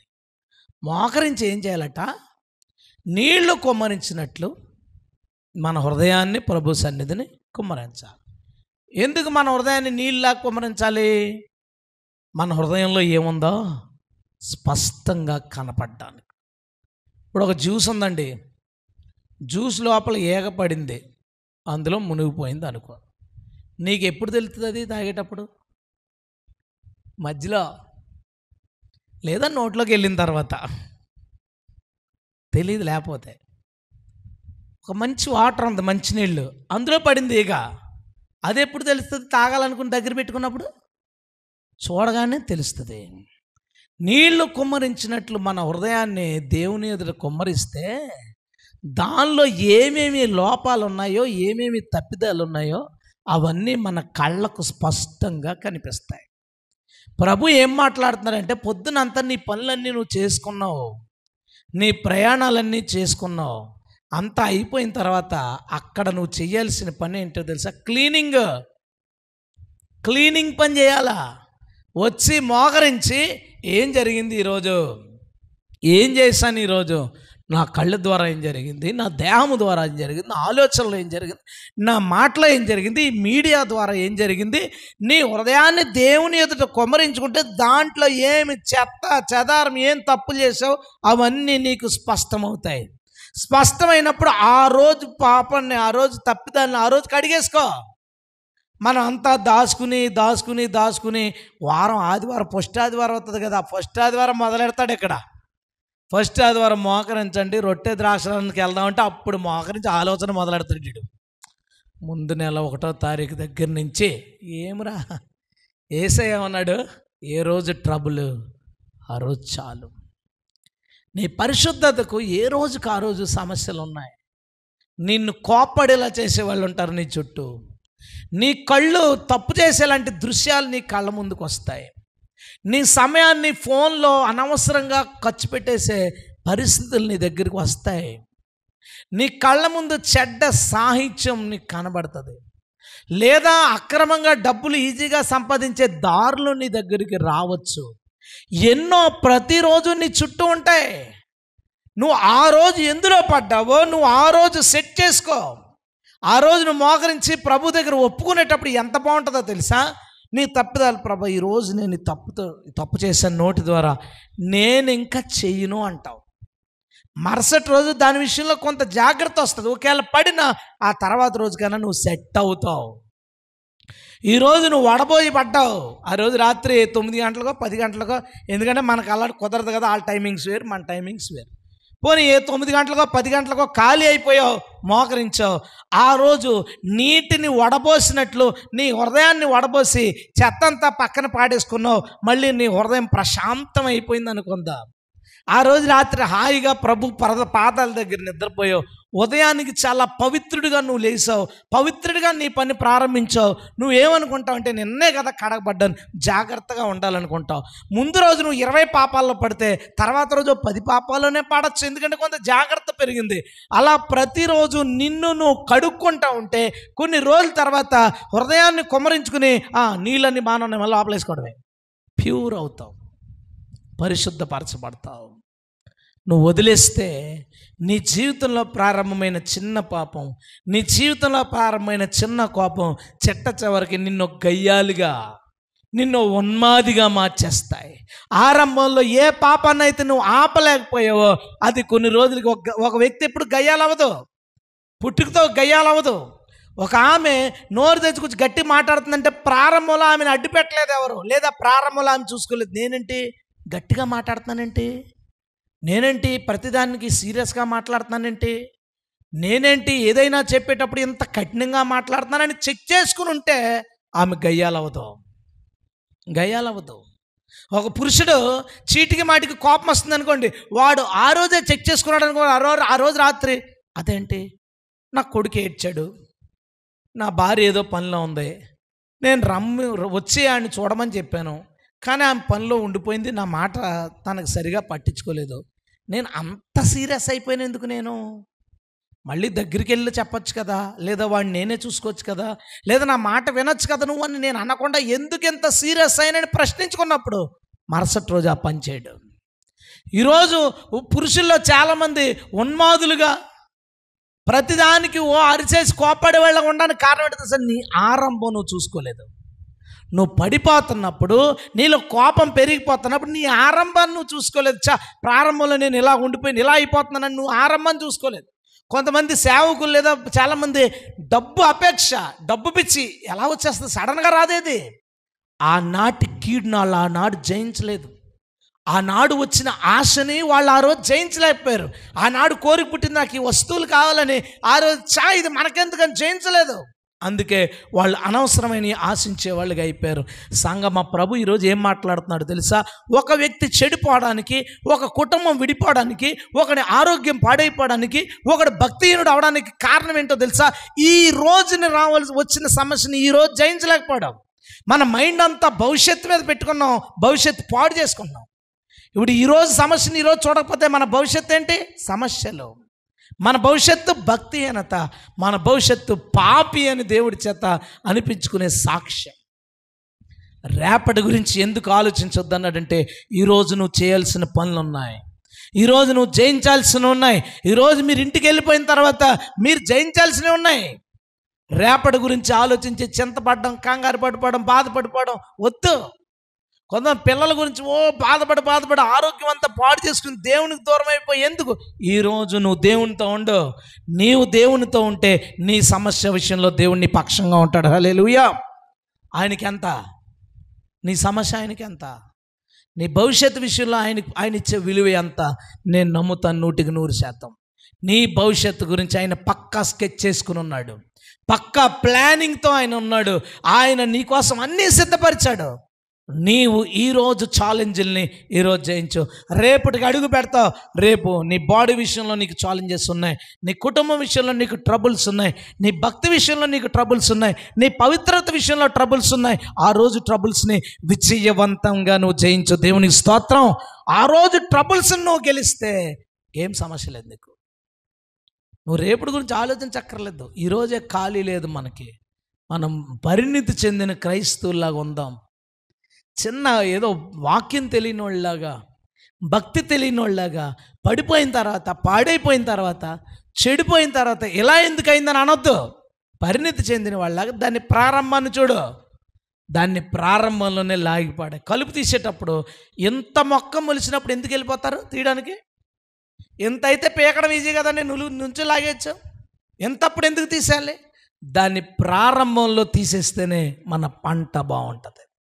మన జీవితంలో అనేక ట్రబుల్స్, కీడులు ప్రతిరోజు ప్రారంభమవుతాయి. ఏ రోజు కీడుని ఆ రోజు మనం తీసేయగలిగితే, ఏ రోజు కీడుని ఆ రోజు మనం జయించగలిగితే ఆ రోజు మనకు విజయవంతం అవుద్ది. మరుసటి రోజు కీడులు ఇంకా తగ్గుతాయి. ఎప్పుడూ ఛాలెంజెస్ ఉంటాయి, కానీ చాలా సులువైన విజయాలు దేవుడు మనకిస్తాడు. జయ జీవితాన్ని మనం గడపగలం. హల్లెలూయా. మనం ఇప్పుడు చెప్పండి, ముగించే ముందు, మనం రేపటి గురించి ఎందుకు ఆలోచించకూడదు? ఫస్ట్ది ఏమీ చేయలేవు కాబట్టి. నువ్వు చింతపడి ఏమీ చేయలేవు, ఇది తెలుసుకో ఫస్ట్.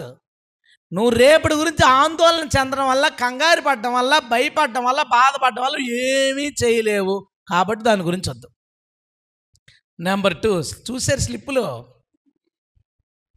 ఎవరైతే రేపటి గురించి చింతిస్తాడో వాళ్ళని ప్రభు అన్యజనులు అన్నారు. ఇది వద్దు, ఇంత పరువు తక్కువ పని మనకు వద్దు, అలా అనిపించుకోవద్దు మనం. మూడోది, రేపటి గురించి ఎందుకు ఆలోచించొద్దు అన్నాడంటే, ఈరోజు ట్రబుల్స్ మనకి ఈరోజు ఉన్నాయి, ఈరోజు ఛాలెంజెస్ మనకి ఈరోజు ఉన్నాయి, ఈరోజు సమస్యలు, ఈరోజు కీడులు మనకు ఉన్నాయి. కాబట్టి ఈరోజు కీడుని మనం ఈరోజు జయించుకుంటూ వెళ్ళిపోతే మనకి చాలు. ఖచ్చితంగా విశ్వాస సంబంధమైన జయ జీవితాన్ని దేవుడు మనకి ఇస్తాడు. నువ్వు రేపటి గురించి భయపడ్డం అంటే అర్థం ఏంటో తెలుసా? విశ్వాసం లేకపోవట. దేవుని సామర్థ్యాన్ని నువ్వు తక్కువ చేయడం, దేవుడు చేయలేడేమో అనుకోవడం. నీకు సడన్గా ఏదైనా వస్తే అంతకంటే సడన్గా నీ ప్రభు రాలేడు అనుకోవద్దు. ప్రభు నీతో ఉన్నాడు. దేవుని స్తోత్రం. హల్లెలూయా.